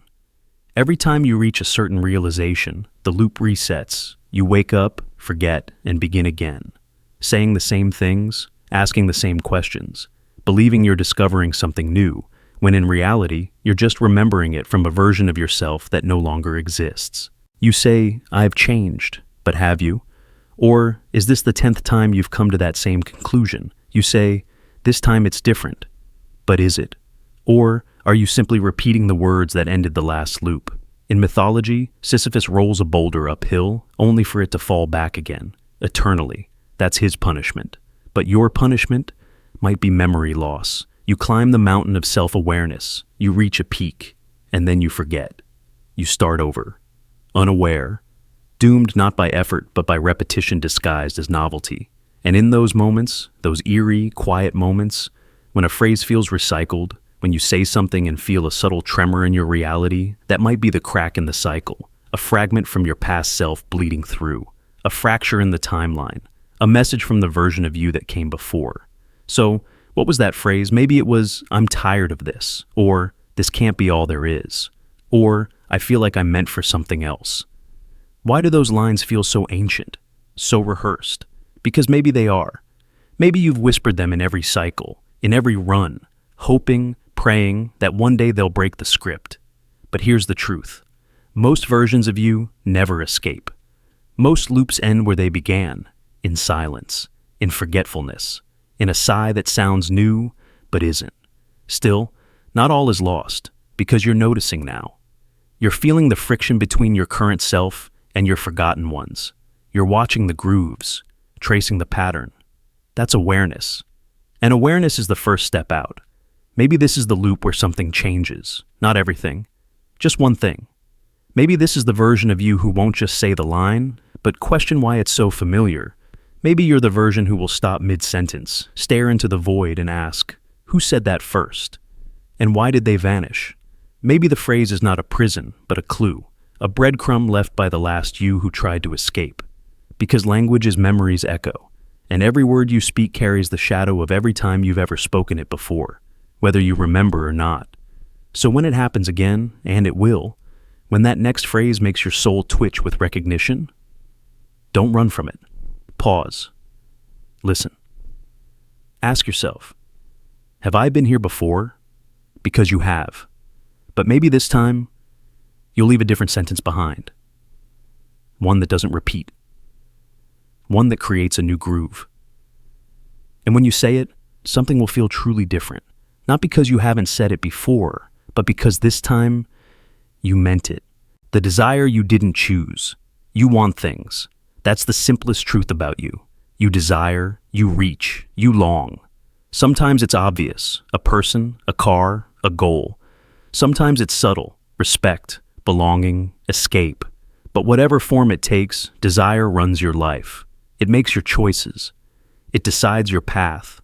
It whispers what to chase and what to sacrifice. But ask yourself, where did it come from? Did you choose your desire, or did it choose you? We grow up thinking that what we want is what we want. That desire bubbles up from some pure inner well of authenticity. But most of the time, it doesn't. It's shaped, fed, programmed. From the very beginning, your cravings weren't born inside you. They were modeled for you. You saw what people celebrated, and your nervous system took notes. You saw what was praised on TV, in classrooms, in dinner tables, and you absorbed it without realizing. You didn't ask to want a six-pack, or a corner office, or the kind of love that looks good in photos. You were taught to, and yet it feels so real. Because desire doesn't knock politely. It arrives like hunger, urgent, personal. But like hunger, it can be manipulated. Fast food makes you crave it even though it harms you. Social media makes you crave validation you'll never hold. Porn makes you crave pleasure without intimacy. Desire is hackable, and it has been hacked. You were shown what to want before you could resist, and now you carry those cravings like they're yours. But maybe they're not. Think about it.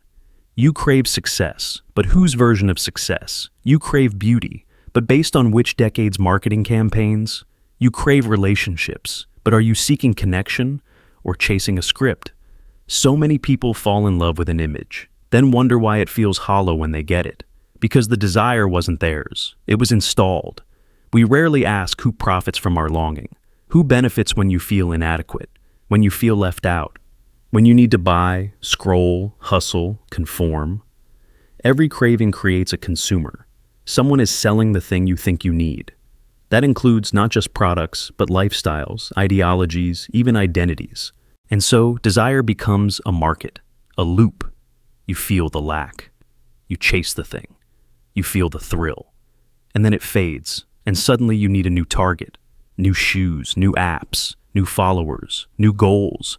And because everyone else is doing the same dance, it feels normal. But just because something is common doesn't make it real. Real desire doesn't trap you in loops. It doesn't shrink you.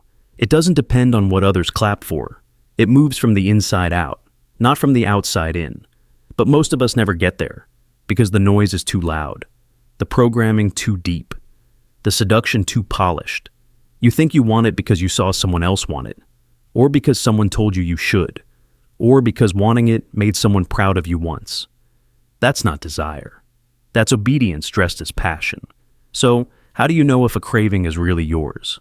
Watch what happens when no one's watching, when there's no reward, no likes, no applause.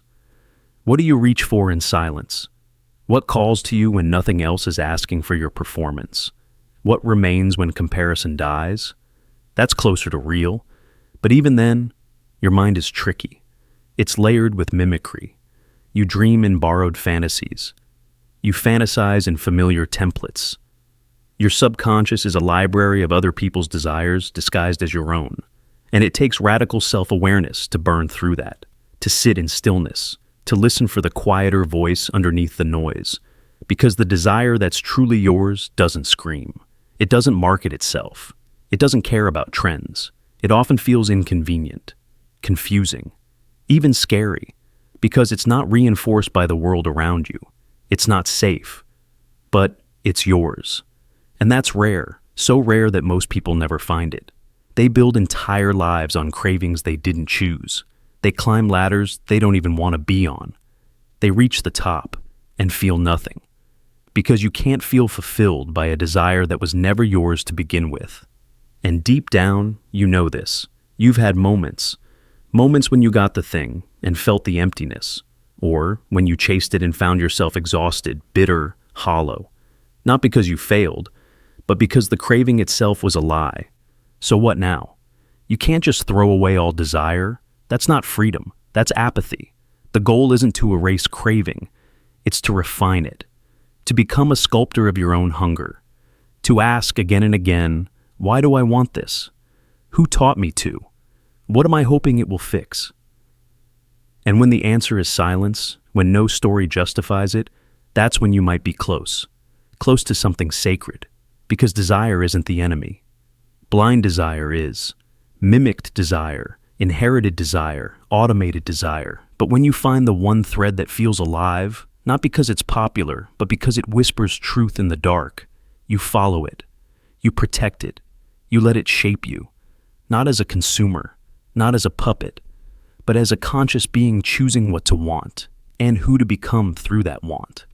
That's the difference. Because the desire you didn't choose will use you. But the desire you choose, that's the beginning of real freedom. You are an algorithm. You laugh at a meme. You skip a song. You avoid a conversation. Each choice feels personal, authentic, spontaneous. But step back. Observe your life like a data scientist.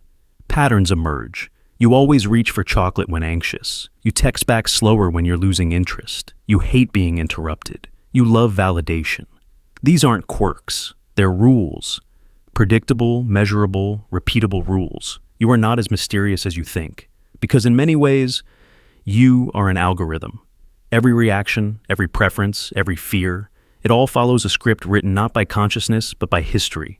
Your environment, your genes, your experiences, these things didn't just influence you, they assembled you. Your mind is a feedback loop. You crave what's rewarded. You avoid what's punished. You reinforce what gets you attention. You decay what doesn't. And slowly the illusion of personality forms. But what if personality is just a series of well-worn paths? Let's run a test. Imagine you're served a plate of unfamiliar food. You hesitate, then frown. You don't even think. The rejection is automatic. Why? Maybe you smelled something like it during a stomach bug as a child. You forgot that moment. But your nervous system didn't. It encoded avoidance. Now it fires off like a reflex. The decision feels instinctive, but it's actually code being executed. Now, multiply that by every face you trust, every song you skip, every tone of voice that irritates you. How much of what you like is actually yours? Think about your news feed. The algorithm predicts you'll watch a video, and you do. But here's the twist. That algorithm was trained on you. It observed your attention span, your scroll speed, your pauses, your likes. It learned you. But more disturbingly, you're learning from it.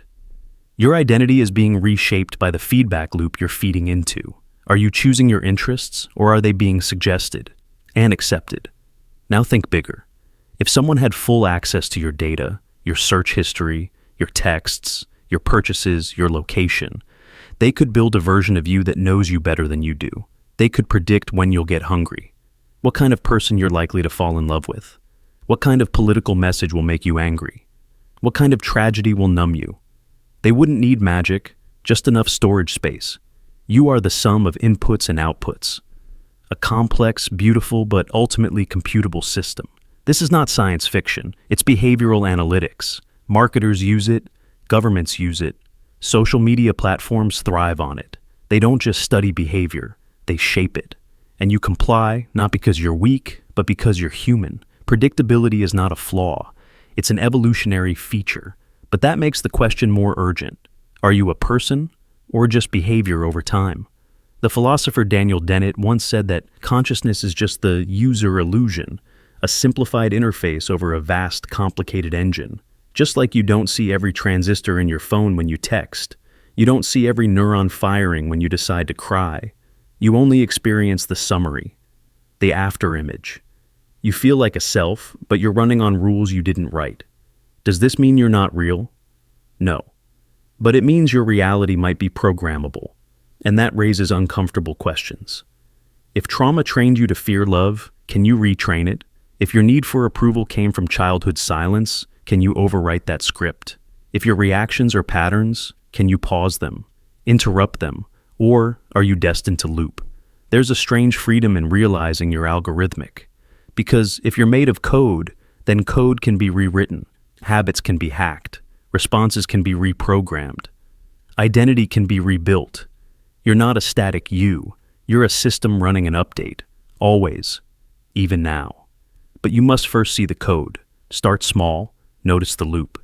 When you get angry, is it always after the same trigger? When you feel insecure, is it always after the same thought? When you isolate, is it always after the same silence? These aren't accidents.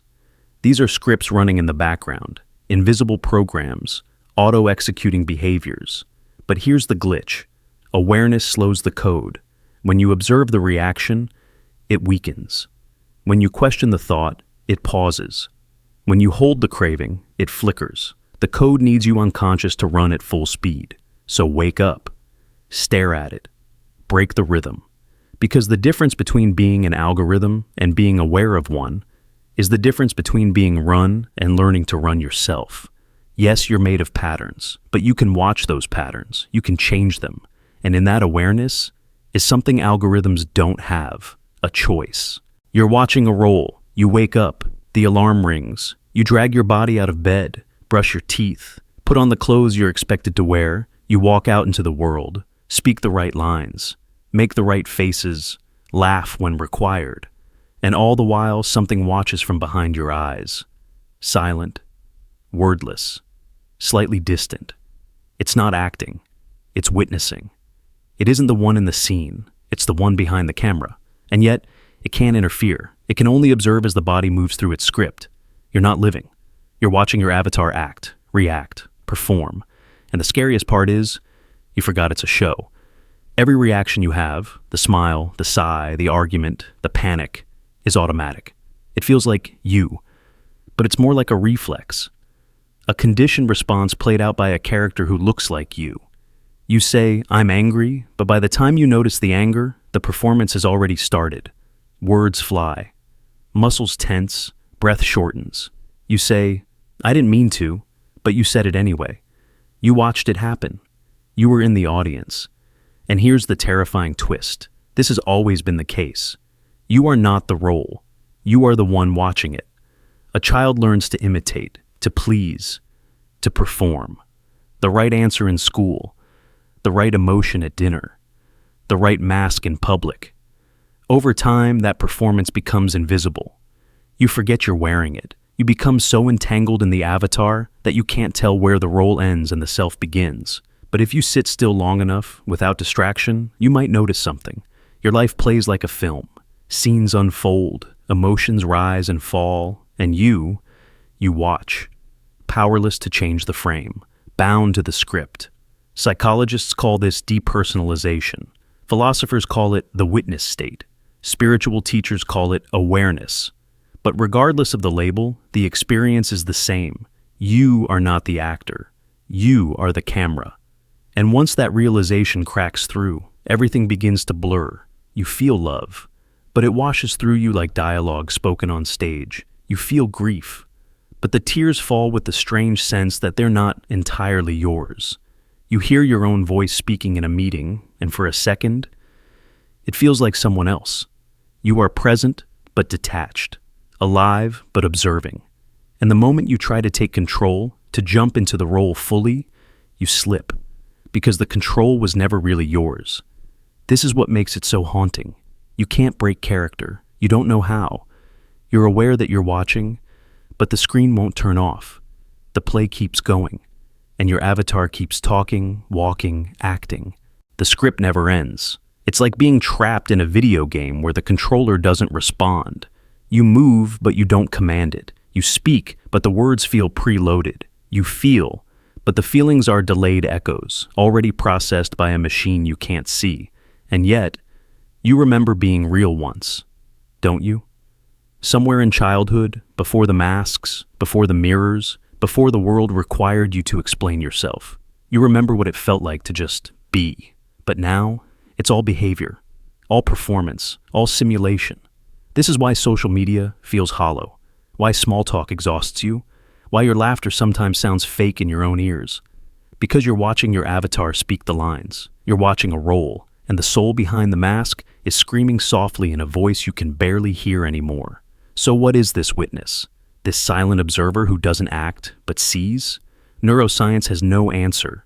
The self it studies is just activity, sensory inputs, predictive loops, decision outputs. But the awareness that sees it all, it can't be measured. It doesn't appear in the scan.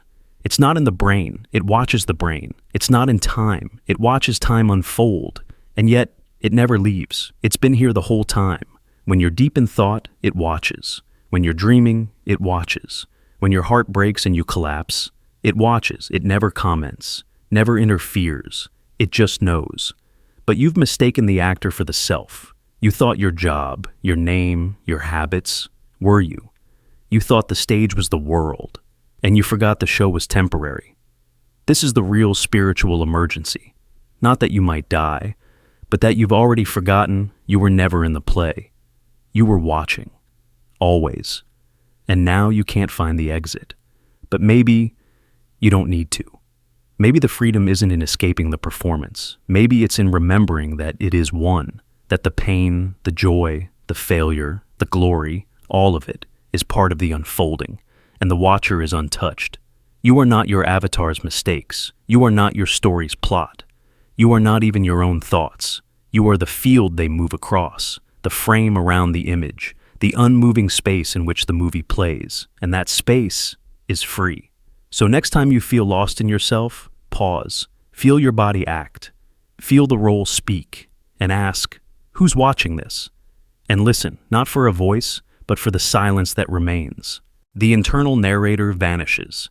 You try to silence your thoughts, to stop the voice inside your head. At first, it resists, it flails, it floods you with memories, worries, distractions.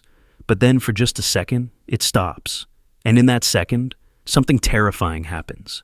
There is no voice, no commentary, no you. Just perception, just a sound without a listener, a sight without a seer, a world flowing forward, but no center to hold it, no inner narrator tying it all together. The story dissolves, and what remains isn't silence. It's everything, raw, immediate, and unowned. This is the moment most people pull back. They scramble to think again, to reassemble the voice. Because without the narrator, there's no anchor, no thread, no self. just this terrifying, beautiful state where experience unfolds, but nobody is doing the experiencing. For your whole life, there's been a voice in your mind. Maybe it speaks in first person. I should do this. I don't like that. Maybe it mimics others. Maybe it judges, plans, obsesses. But either way, it narrates your reality. It packages every moment into language. It gives order to chaos. And most of all, it gives the illusion of a consistent self. But here's the question.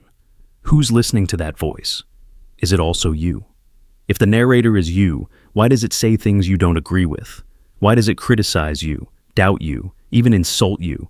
Why does it argue with itself? And if it's not you, then who are you without it? That's where the mystery begins.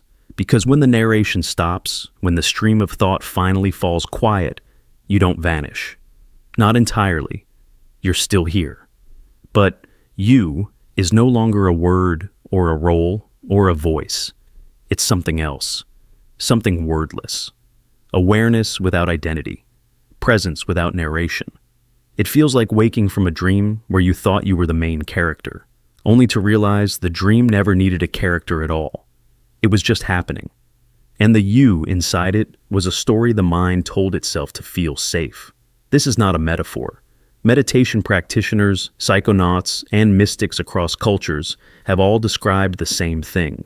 A moment when the inner monologue ceases and perception continues without a perceiver.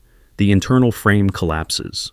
But instead of darkness, what remains is clarity, and unfiltered now. Imagine looking at a tree. Normally your mind says, that's a tree. It may add, it's beautiful, or it reminds me of something. That voice feels like you witnessing the tree. But when the narrator vanishes, something else happens. The tree is still there. The colors, the shapes, the rustling leaves, but there's no commentary. No division between seer and seen. The perception just is. And so are you, but not as a separate entity. You're part of it, blended. It's like the lens through which you viewed the world was never transparent. It was narrating constantly, filtering, judging. And when that lens falls away, the raw world crashes in. Intimate, alien, alive. This is where language breaks, because there's no I to describe it. No me having the experience, just experience. It's not about dissociation. It's not numbness. It's hyper-real, but utterly silent. You don't think the moment. You are the moment. And yet, this state is unsettling to the ego. The ego wants to narrate. It wants to own. It says, I saw something amazing. I understood something profound. It tries to stamp its name on every experience. But in that quiet state, there is no stamp. No name. No ownership. Just being. Some people reach this during trauma, when the mind overloads and the narrator shuts down. Others glimpse it through art, or love, or the edge of sleep. Athletes call it flow. Mystics call it no self. Buddhists call it anatta. And it's not some rare enlightenment. It's available to everyone, but few stay because the absence of the narrator feels like ego death. Like vanishing. But you're not vanishing. You're just remembering what you were before the story began. This voice, the one speaking now, it's part of the game. It's a narration constructed from memory, language, expectation. But it's not permanent. It's not you. You are what remains when it falls silent. Try this. Sit still. Watch your thoughts arise. Don't stop them, just notice them. And then look at the space between the thoughts. The quiet moment before the next word forms. That space, that's you, not the content, the canvas. Now, stretch that space, let the silence widen. Eventually the thoughts slow, the voice thins, and then it's gone for a second, a breath. And in that breath, you remember something your mind forgot. You were never the narrator. You were the awareness that let it speak, and without it, you're still here, not thinking, just being. Who's feeling the feeling? You feel pain. It's sharp, real, immediate. Maybe it's physical, a burning sensation, a cramp, a sting. Maybe it's emotional, loneliness, regret, loss. Whatever its form, it demands attention. You don't question whether it exists. You feel it. But then a deeper question arrives, quieter, stranger, more dangerous. Who is feeling the pain? You look inward for the answer, expecting to find a core, a self, a center, a permanent I that receives this pain like a hand catching rain. But as you search, you don't find anything solid. There's awareness, yes. There are sensations. There are thoughts about the pain, reactions to the pain, even beliefs about what the pain means. But where is the feeler? Not the story, not the voice saying, I hurt, but the thing that's supposed to be hurt. You zoom in, mentally dissecting yourself. You peel back the layers, the body, the name, the habits, the identity. What's underneath? More labels? More memories? Keep going. Soon the boundary between the one who feels and the feeling itself starts to blur. Pain is happening. But is there someone it's happening to? That's the paradox. We say, I'm in pain, as if there's a self separate from the pain, a witness who is somehow untouched but aware. But if you look closely, what you really find is just pain, raw and immediate, with a thought nearby claiming ownership. This is mine. But that claim is just another thought, not proof, not a person.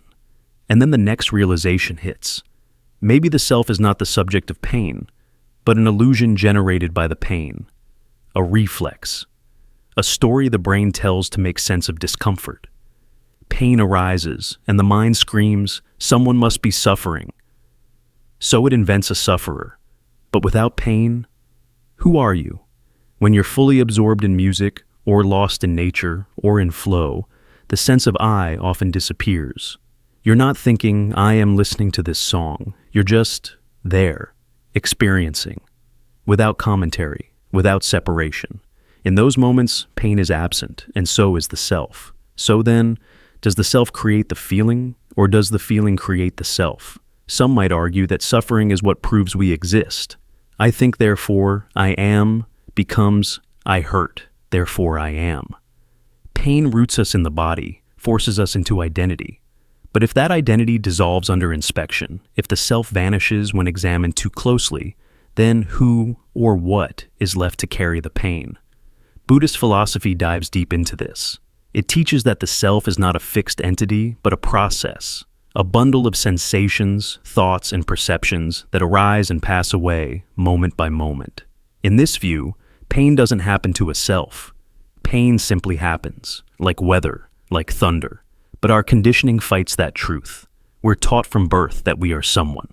We have names, roles, histories. We say, I am angry.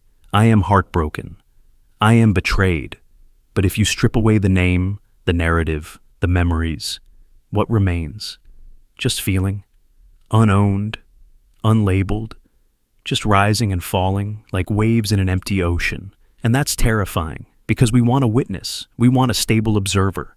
Someone to say, this is happening to me, and I will endure it. But what if there's no one home? What if the house of self is empty and pain is just echoing through hollow rooms? This doesn't mean pain is fake. It doesn't mean suffering isn't real. But it changes the framework. If there's no fixed self, then pain doesn't cling to a permanent identity. It moves. It shifts. It arises in awareness and dissolves back into it.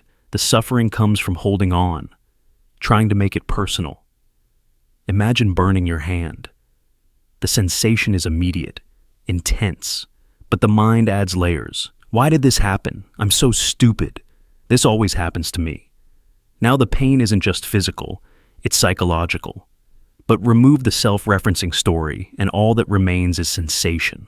Fire, nerve, flesh, heat, then healing. So here's the unsettling truth. You feel pain, but you may not be the one feeling it. Pain may simply pass through awareness like wind through branches, but the branches aren't asking why. They just bend. And that awareness, that open field where everything rises and fades, it doesn't claim. It doesn't suffer. It just knows. So maybe the better question isn't who feels the pain, but what remains when the self vanishes and the pain still lingers. The answer is silence. Not the silence of numbness, but the silence of freedom. A place where pain still arises, but without a prison, without a prisoner. And when that realization sinks in, even suffering begins to dissolve, because now you see, Pain was never yours. It was only visiting, and now perhaps it can leave. The self is a shadow. You wake up and the first thing you feel is you. A sense of presence, a continuity, a vague hum that says, I am here. But what is that I? Where does it live? Point to it. Show it to someone. Measure it. Define it. You can't. Because the moment you look directly at it, it disappears. The self is like a shadow. Try to catch it, and it moves. Try to hold it, and it fades. You walk toward it, and it shifts just ahead of you. You turn sharply, and it turns too. It's always there, but never touchable. Always present, but never solid. The more you chase you, the more illusion you find. And yet, we build our entire lives around this invisible thing. We call it identity. We defend it. We dress it up. We mourn when we feel it's lost. But have you ever truly seen it? What you think of as the self is often just a bundle of stories. I'm the kind of person who I don't like when I've always been good at, but these aren't truths, they're rehearsals. Beliefs shaped by parents, accidents, trauma, praise. You didn't write most of them, you inherited them, and yet they cling to you, and you cling back. But peel away the layers. Beneath your preferences, beneath your memories, beneath your name, what remains? Not much. Neuroscientists have tried to find the self in the brain, one central spot where the you lives. But there isn't one. Consciousness isn't housed in a single location. It's scattered, modular. Different parts of the brain handle memory, impulse, emotion, perception. They communicate, they blend. But nowhere in that web is a throne where the self sits. Buddhism knew this thousands of years ago. They called it anatta, no self. The idea that what you call you is a temporary illusion, a flickering candle, dancing and reshaping every moment. Thought arises, feeling follows, reaction happens. But there's no single entity behind the curtain, just the curtain, flapping in the wind of experience. And still, you feel so real. Because the illusion is designed to feel real. It has to. Otherwise, survival wouldn't work. The ego is a useful tool. It helps organize experience, navigate danger, form goals, but it's a tool, not a truth. The problem begins when the tool starts using you, when you start defending your shadow, when you feel insulted, not because of harm, but because your idea of you was challenged. When you say, this isn't me, or I'm not that kind of person, what are you really protecting? An image, a story, a structure made of thought. But thought is vapor, and image is smoke. And structure, no matter how detailed, is still a sketch on water. This is why people crumble during identity crisis. Because if the self is just a mental construct, and that construct breaks, then what's left? Silence, stillness, and maybe freedom. Because in that silence, something strange happens. When you stop chasing the self, you start feeling life directly. Not filtered through me and mine and my goals, but as it is. You laugh, and it's just laughter. Not part of your brand. Not part of your personality. Just a moment, unowned. You see a tree, and it's just a tree. Not something to post, explain, or claim. And for a flicker, you exist without being someone. That flicker is terrifying, because we're addicted to being someone. It gives us reference, a container, a name, but it also gives us baggage, fear, limitation, grasping. We cling so tightly to who we think we are, we miss everything else. You're not your thoughts. They come and go. You're not your feelings. They rise and fade.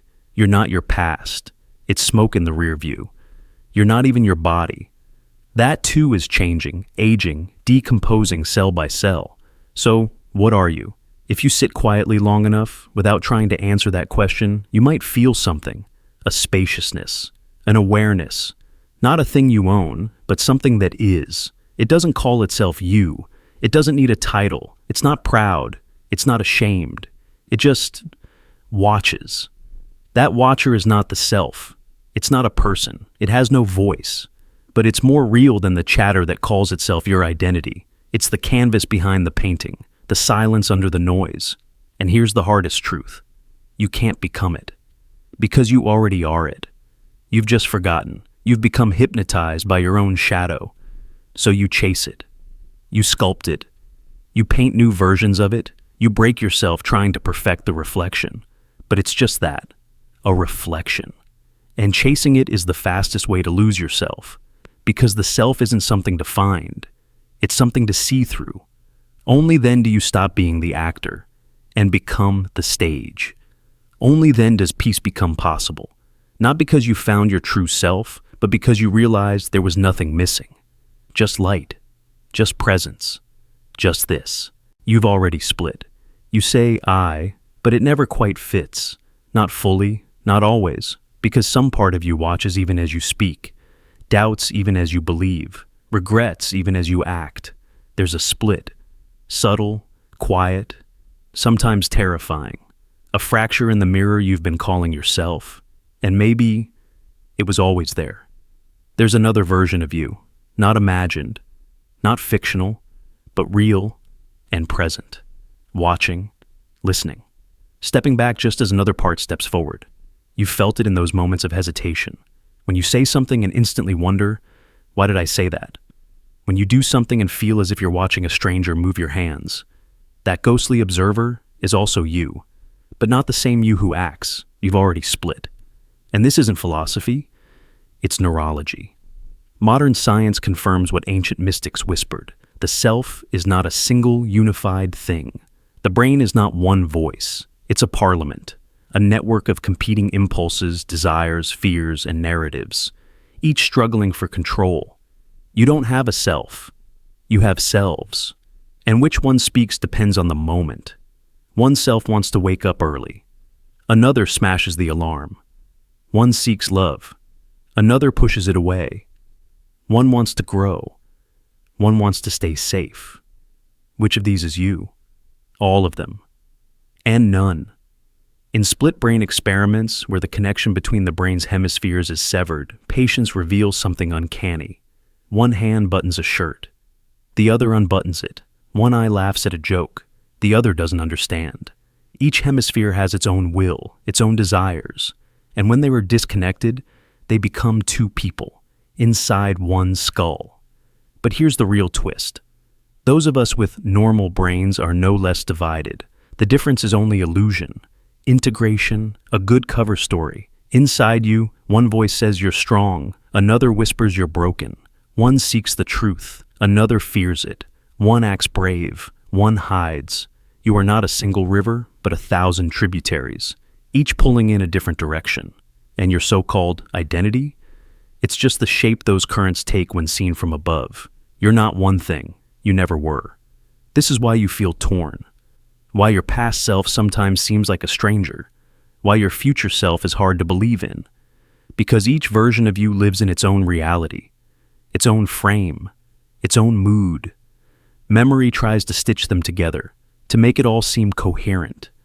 But it's a lie, a sweet one, a useful one, but a lie. You are already a multiverse. That's why inner conflict hurts so much. It's not confusion, it's civil war. One version of you wants to forgive, another can't. One wants to speak up, another is terrified. One wants to leave, another stays for love or fear or habit. No decision is ever clean, because no you is ever alone. Even your thoughts aren't authored by a single self. They arise from different layers of mind, some from deep instincts, others from language, others from memory or imagination. And the one that wins? That becomes you for the moment, until the next one takes over. Ever said, that wasn't me? You were right, it wasn't. Not the you who's speaking now, but it was one of your selves, one of your fragments. So now ask, what does this mean for identity, for guilt, for growth? It means you must stop searching for the real you. There isn't one. There's only the you right now.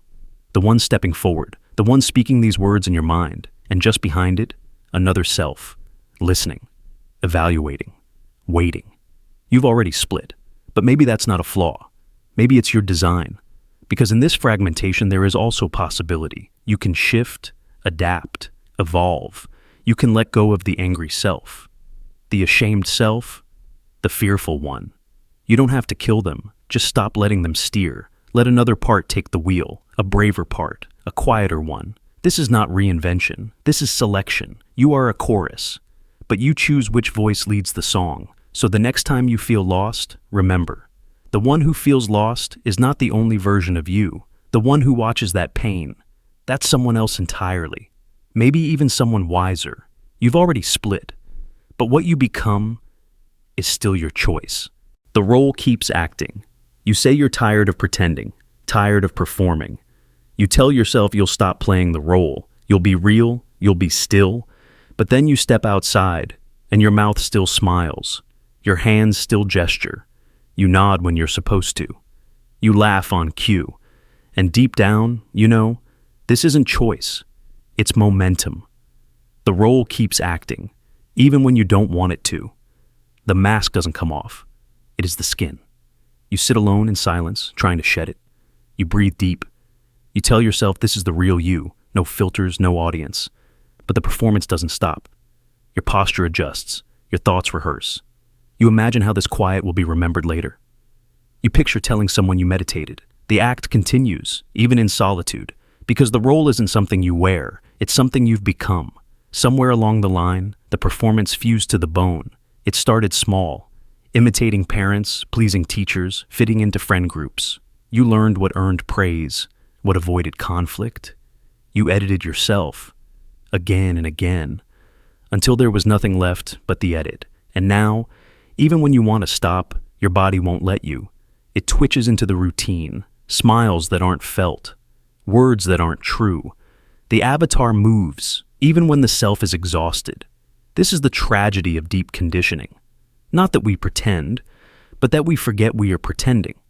We wake up in character. We fall asleep in costume. And even our dreams are scripted. You go to work and play the competent adult. You go home and shift into friend, partner, child, parent. You say what's expected. You feel what's allowed. And inside, some mute part of you is screaming. Not with words, but with a raw ache that says, this isn't me, but I can't stop. Because stopping is terrifying. What happens if you stop smiling? People ask, are you okay? What if you don't respond quickly enough? You've changed. What if you don't perform grief properly? You're cold. Even your freedom has to look a certain way. Even your rebellion is expected to follow a script. There's no exit that doesn't feel like a new role, a new costume. And if you try to rip it off, you find there's nothing underneath, just more mask, more surface, more performance. The real you doesn't come rushing out, because the real you was never separate. It was built out of roles, layered, compacted, hardened. Neuroscience doesn't give you relief either. It says your actions arise milliseconds before your awareness of them, that your body decides before you choose, that free will is post-production, and you, what you call you, are the narrator, scrambling to explain what's already happened. Even your explanations are part of the role. Even your desire to escape is part of it. It's not just social, it's physical. Your muscles remember how to perform long before your mind catches up. You sit a certain way in public. You make eye contact, not because you feel safe, but because it's expected. You apologize automatically. You explain yourself before anyone asks, because the avatar must maintain continuity. It must keep up the illusion that someone's in control, but what if there isn't? What if the mask has been in place for so long that it's fused? Not like clothing, but like skin grafts, like scar tissue, like armor that grew into your body and became indistinguishable from it. Then what? Do you tear it off and bleed? Or do you learn to see through it? Maybe the way out isn't destruction. Maybe it's recognition, to see the mask, to feel its shape, to name the performance as performance, and in that naming, to loosen it, not to kill it, but to soften the hold it has, because the role will keep acting. The mask will keep speaking. That's what it does. But you, whatever you means, can witness it, can choose not to believe every gesture, can let the body move without fusing your identity to its dance. You are not the role. You are the moment of noticing it. You are not the mask. You are the breath behind it. The body may keep moving. The lines may keep coming. But somewhere between thought and action, you remember, this is the show, and that is the beginning of freedom. Consciousness is just flicker. You think you're here, right now, experiencing this moment in a steady, unbroken stream, that your mind, your sense of being, your awareness of yourself, is like a beam of light, constant, stable, real. But what if it isn't? What if your consciousness is not a flow, but a flicker? Tiny flashes of awareness blinking in and out of existence, like fireflies on a dark field. You don't exist continuously. You just feel like you do. And that feeling, that illusion of smooth, seamless me, it's built by memory. Memory is the thread. Consciousness is just the dots. The self is a stitched-together myth. Consider this. When you fall into deep sleep, no dreams, no awareness, where do you go? Not metaphorically, literally. There's no you in that blackness. Time still passes. The world still turns. Your body still breathes. But the narrator is gone. Awareness is gone. There's nothing. And then suddenly, snap, you wake. The light switches on. Consciousness returns. You begin again. You don't remember the darkness, because memory only records the flickers. So, how do you know the you waking up is the same one that went to sleep? You don't. You assume continuity because your mind wants continuity. It fears gaps. So, it fills them with a story, a timeline. But that timeline is fake. It's a patchwork, a mental hallucination of smoothness layered on top of fragments. Neuroscience supports this. Studies show the brain samples reality in discrete intervals, possibly as short as 30 to 50 milliseconds. That means even perception, which feels fluid, is processed in bursts, like a movie projector spitting out frames one after another. But between those frames, darkness. Nothing. You never see it, but it's there. And your sense of self, your identity, it's built in the same way, flash by flash, a memory here, a thought there, an emotion, a reflection, a reaction. All isolated events strung together after the fact into a narrative you call me. But what if that story isn't real? What if each flicker is its own separate moment, each one dying before the next is born? Then there is no you, not the way you think. There is only this flash, and now this one, and now this one. And the illusion that you are one continuous thing, that there's a thread connecting all the flashes, is like thinking a flipbook drawing is truly moving. It isn't. Your mind is turning the pages fast enough to convince you that motion exists, that continuity exists, that you exist. But between the pages is emptiness. This isn't just philosophical. In conditions like epilepsy, depersonalization, or microsleep, people feel these gaps. They describe suddenly waking up inside a moment with no memory of the last few seconds or minutes. In meditation, too, you may reach a state where the mind stops narrating, and instead, you witness flickers of pure awareness, separated by silence. And in those moments, the illusion becomes visible. You see yourself blinking in and out, not as a soul, not as a character, just as awareness, momentary, free-floating, ownerless. You might wonder, if this is true, why do I feel so stable? Why does my life feel like a movie, not a slideshow? Because memory is the glue. Your brain is an expert editor. It deletes the gaps, smooths the cuts, fills the silences. It makes you feel like you've been here all along, even when you've vanished 1,000 times. And the you who's remembering, they're not the original.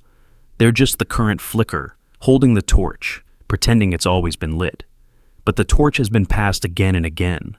The current you is just the latest holder. This creates a strange paradox. You are real in this instant. But you were never more than this instant.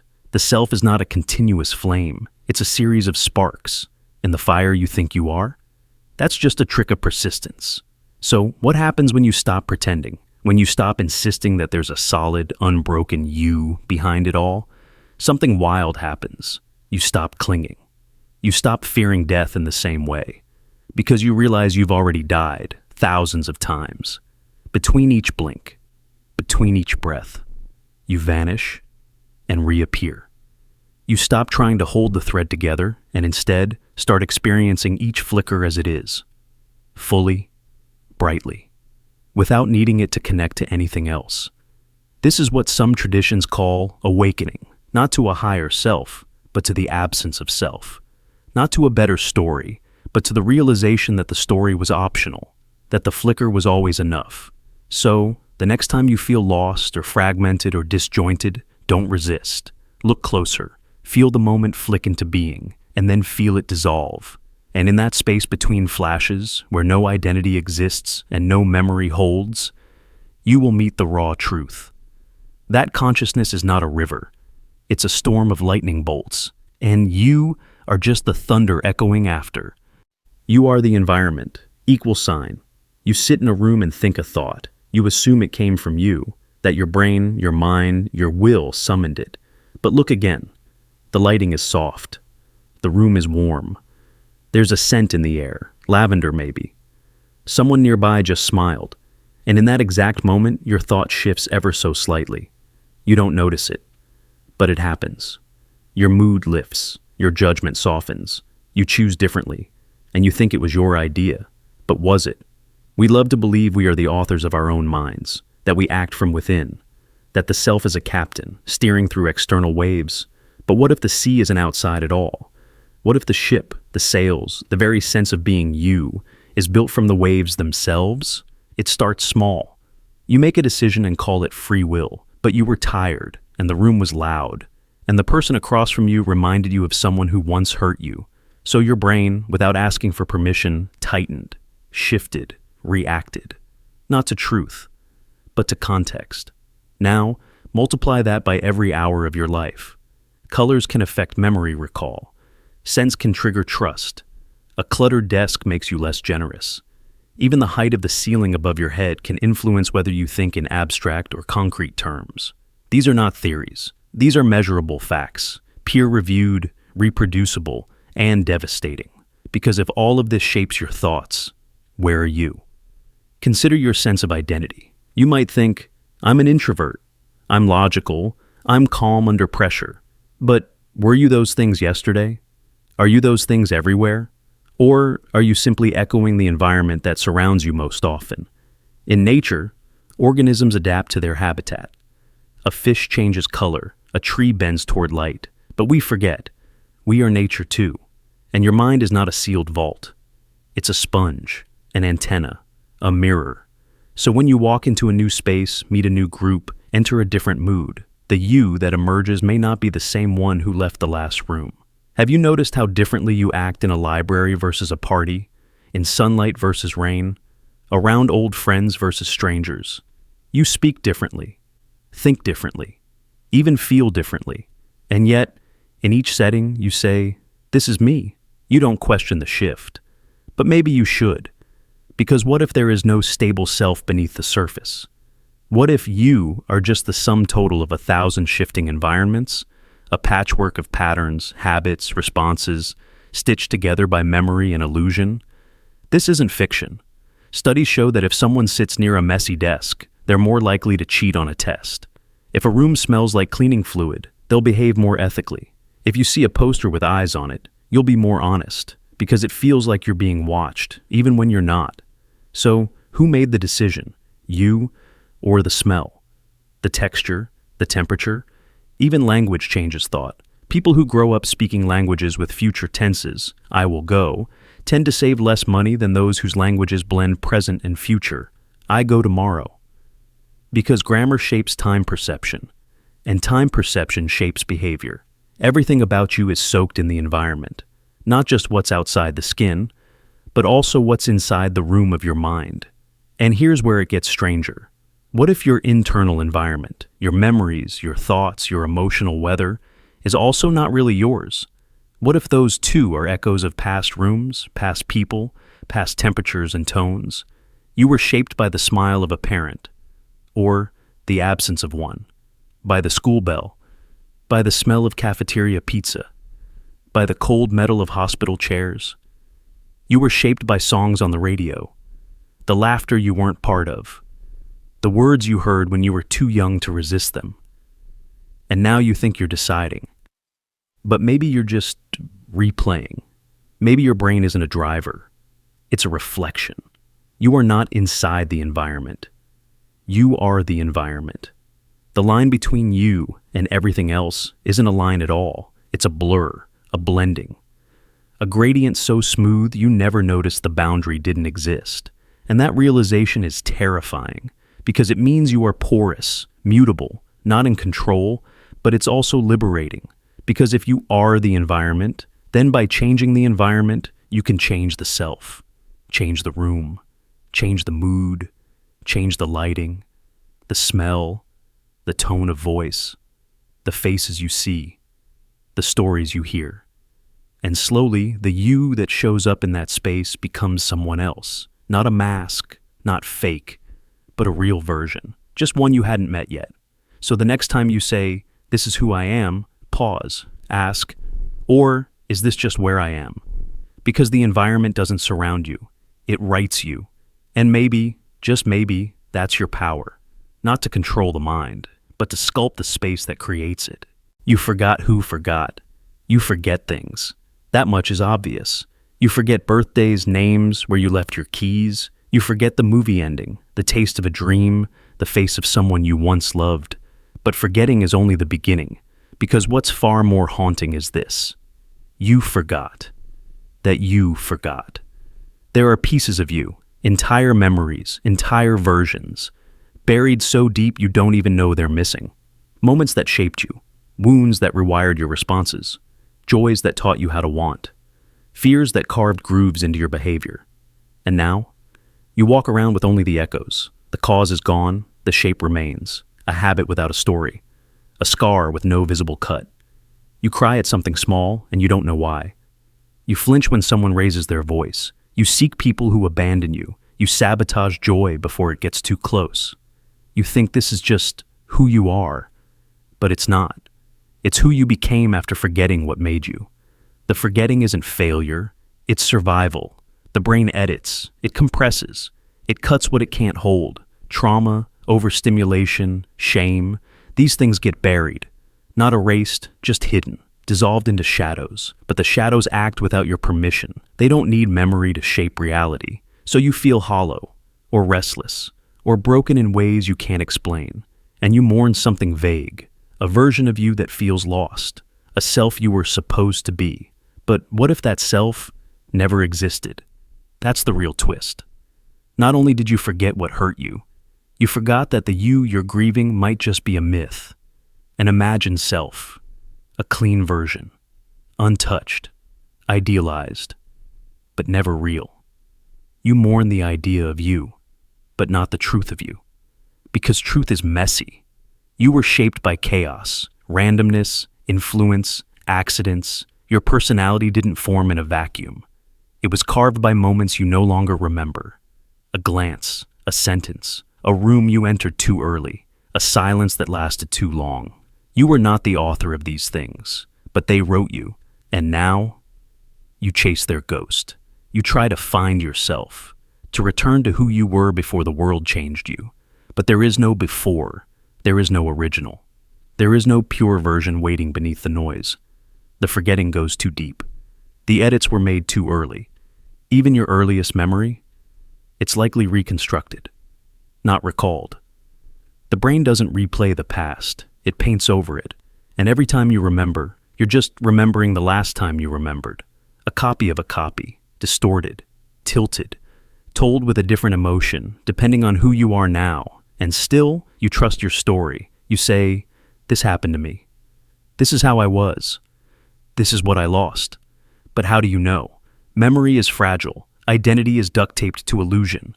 And the more certain you are of who you used to be, the more likely you're protecting a mirage. So what does that mean? Are you just a blank slate?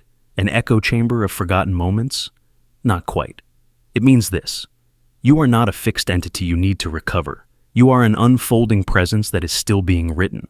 And the moment you stop chasing the imagined self, the flawless one, the unbroken one, the one who was never forgotten, is the moment you begin to inhabit who you actually are. Not the memory, not the myth, but the current. The you who adapts, who shapeshifts, who holds space for contradiction. Who doesn't need a perfect past to justify the right to exist? Because maybe you were never meant to find yourself. Maybe you were meant to forget enough to become something new. The forgetting wasn't a failure. It was a doorway, a reset, an invitation to grow beyond what you were taught to cling to evolve, not in spite of what you forgot, but because of it. And yes, there's grief in that.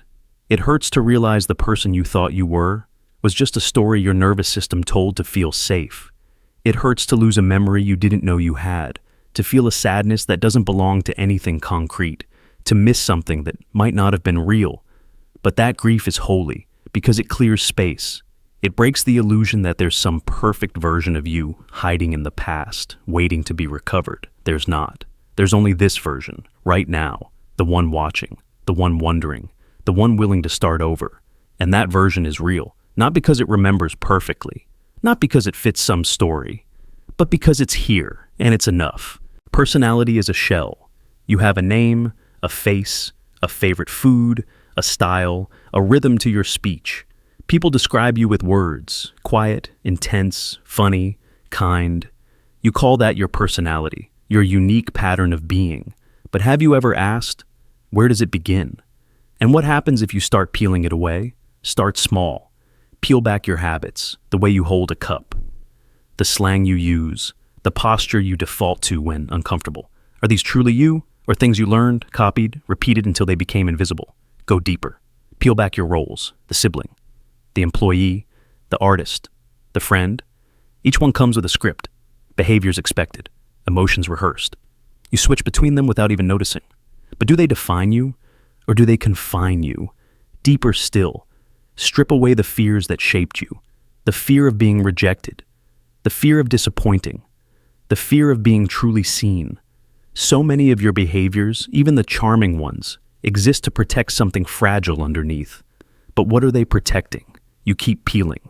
Under the habits, no rhythm. Under the roles, no anchor. Under the fears, no self. Just silence. Just space. What's left? Not a person, not a personality, not even a solid sense of me. Just awareness, watching, not claiming, not clinging, not performing. This is the secret nobody wants to say out loud. Personality is a mask. Beautiful, expressive, comforting, but still a mask. A shell. And we spend our lives mistaking the mask for the face underneath. We polish it, defend it, build identities around it. But when it cracks, we panic, because we've forgotten that it was never solid. Think of the moments when you're alone, not scrolling, not performing, not explaining yourself. Just there. You feel a strange looseness, the edges blur. You're not being anyone, you're just being. That moment feels vulnerable, maybe even scary, but it's also honest. It's the moment when the shell thins, and something deeper starts to breathe. Psychologists call personality relatively stable, but even they admit it changes.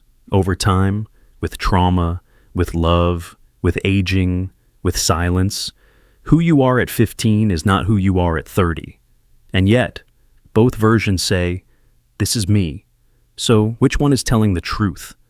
Neither, and both.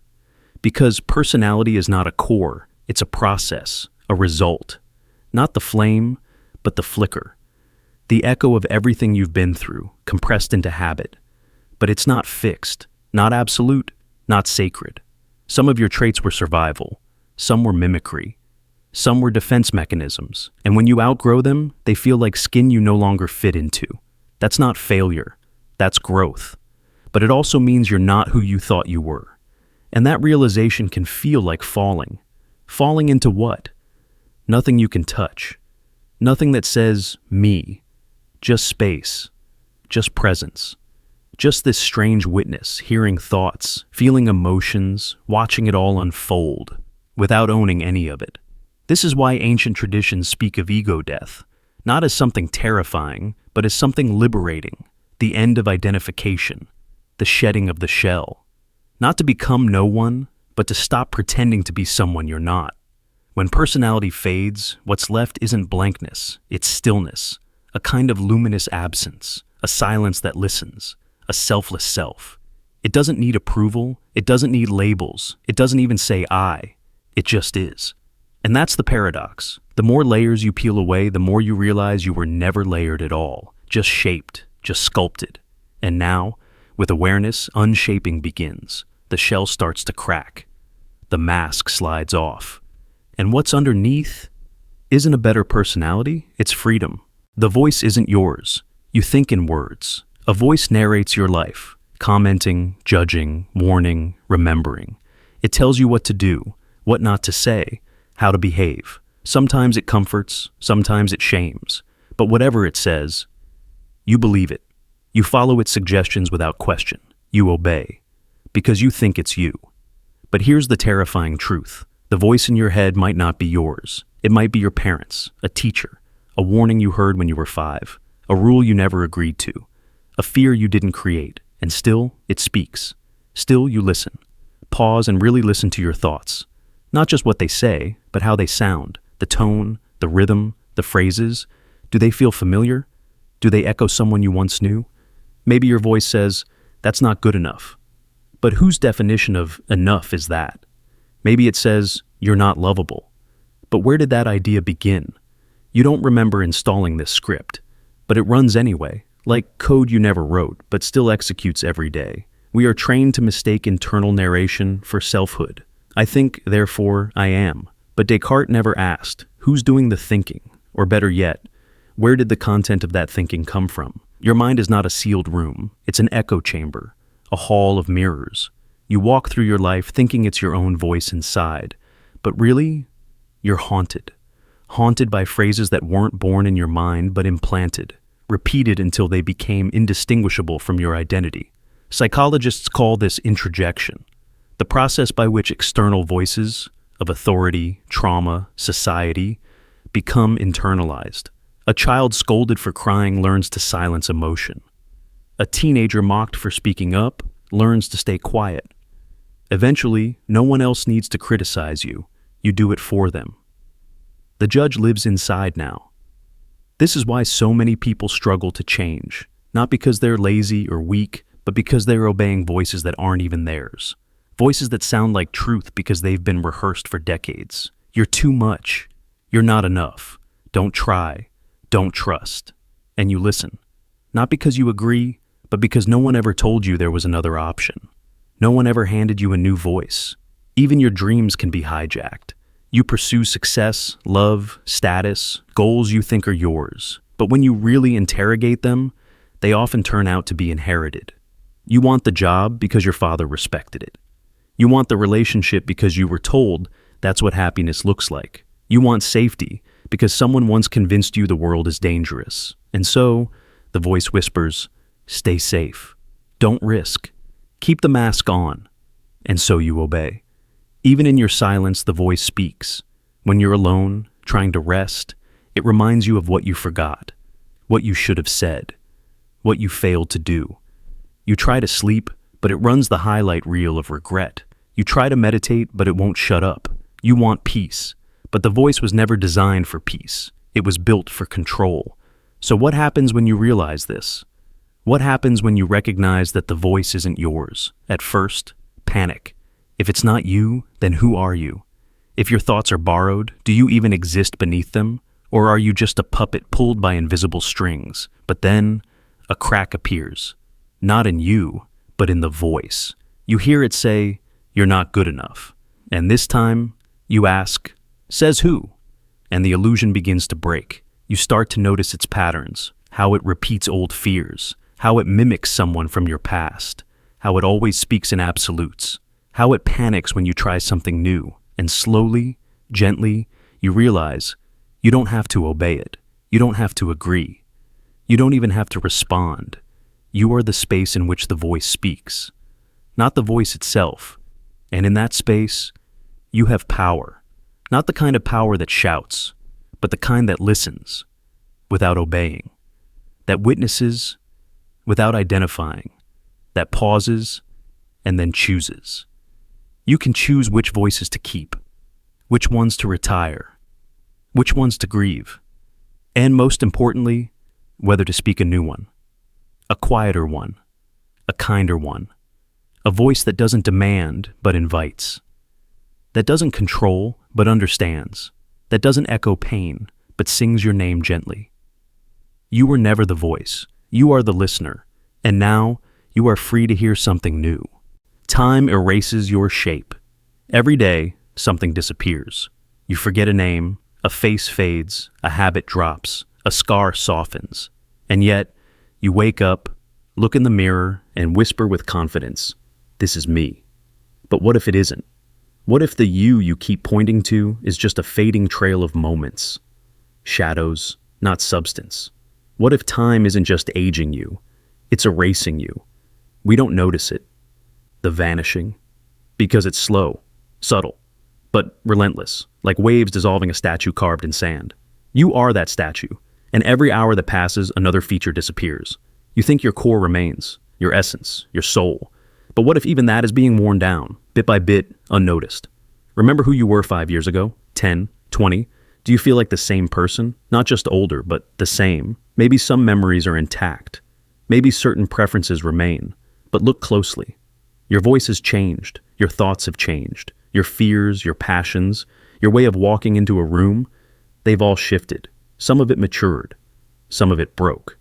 And some of it just vanished.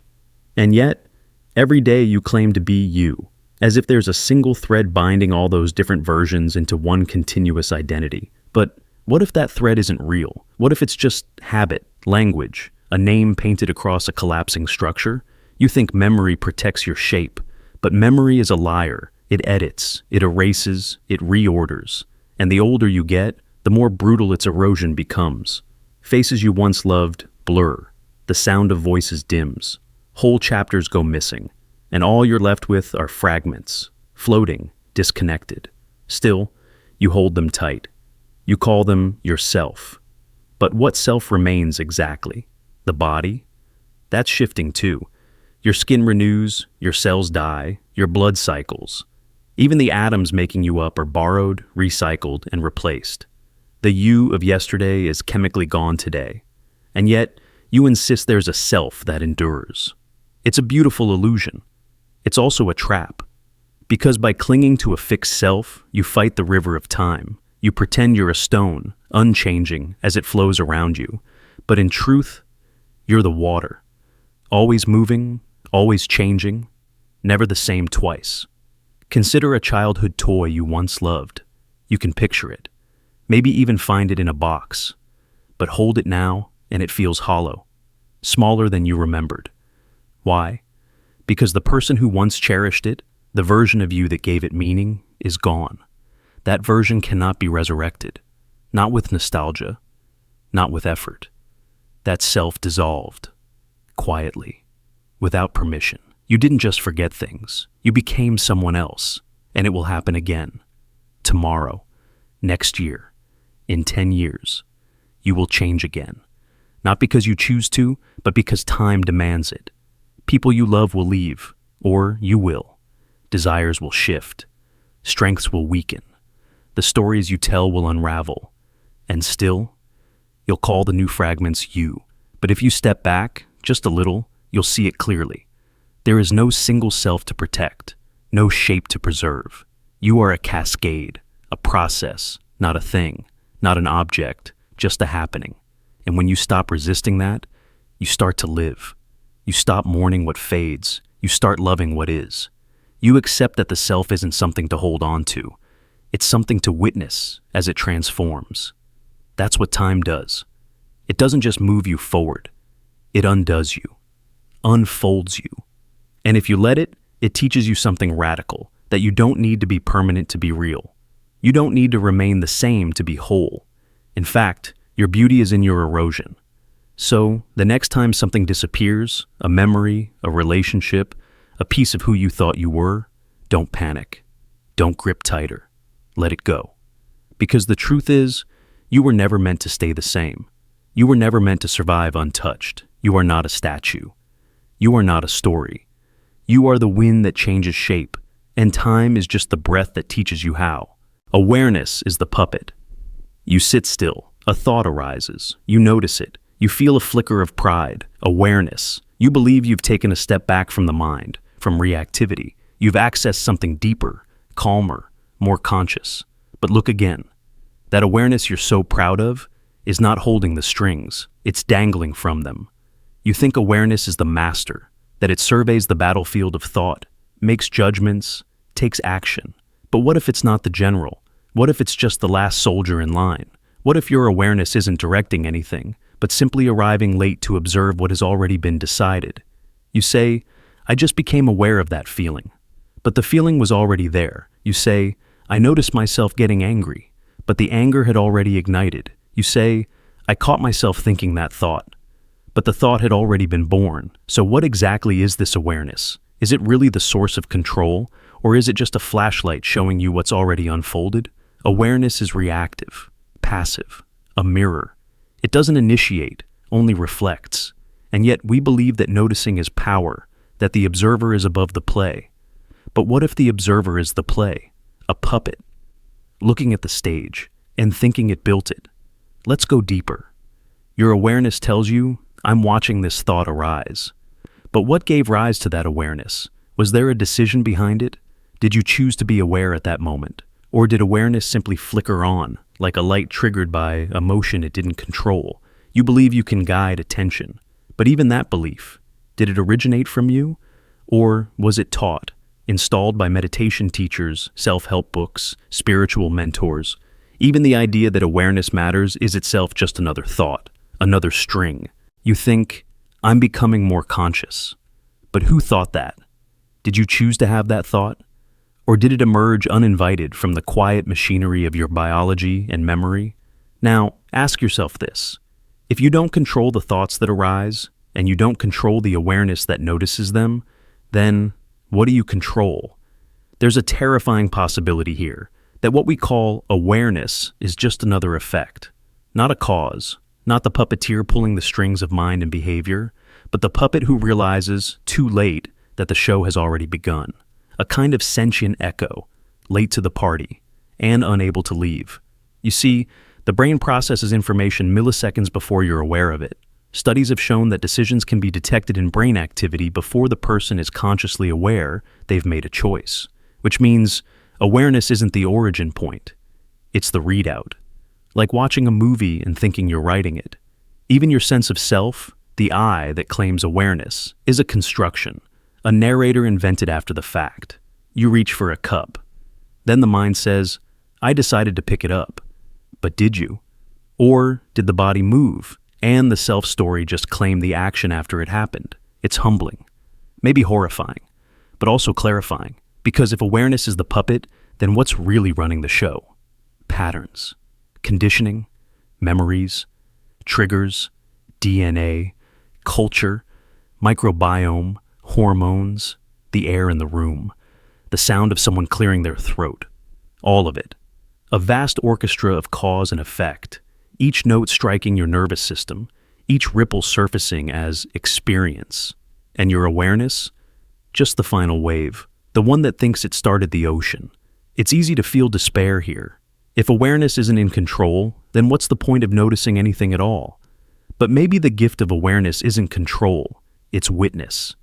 It's the ability to see the strings, not cut them, to recognize how you're moved, how you're pulled, how you react. And in that recognition, maybe a new possibility opens. Not freedom in the traditional sense, but a kind of grace, a space between motion and meaning. You might not choose what you think, but you can witness it. You might not choose your emotions, but you can feel them honestly. You might not control the puppet show, but you can watch without illusion. And maybe, just maybe, that shift, from believing you're the puppeteer to realizing you're the thread, is what allows something deeper to emerge. Not you in the personal sense, but awareness itself, pure, unclinging, unattached to identity. Because the moment you stop claiming ownership over awareness, it expands. It stops being your awareness and becomes awareness, full stop, not tied to name or memory or story, just presence, like space noticing movement. And that is not nothing. That is not power in the conventional sense, but it is liberation. Awareness is the puppet, yes. But in knowing that, something awakens beyond the strings, not control, not self, but silence, stillness, a watcher without a face, a seeing that doesn't need to be someone, a witness with no home and no chains. The disintegration completion spiral. There is no self. There never was.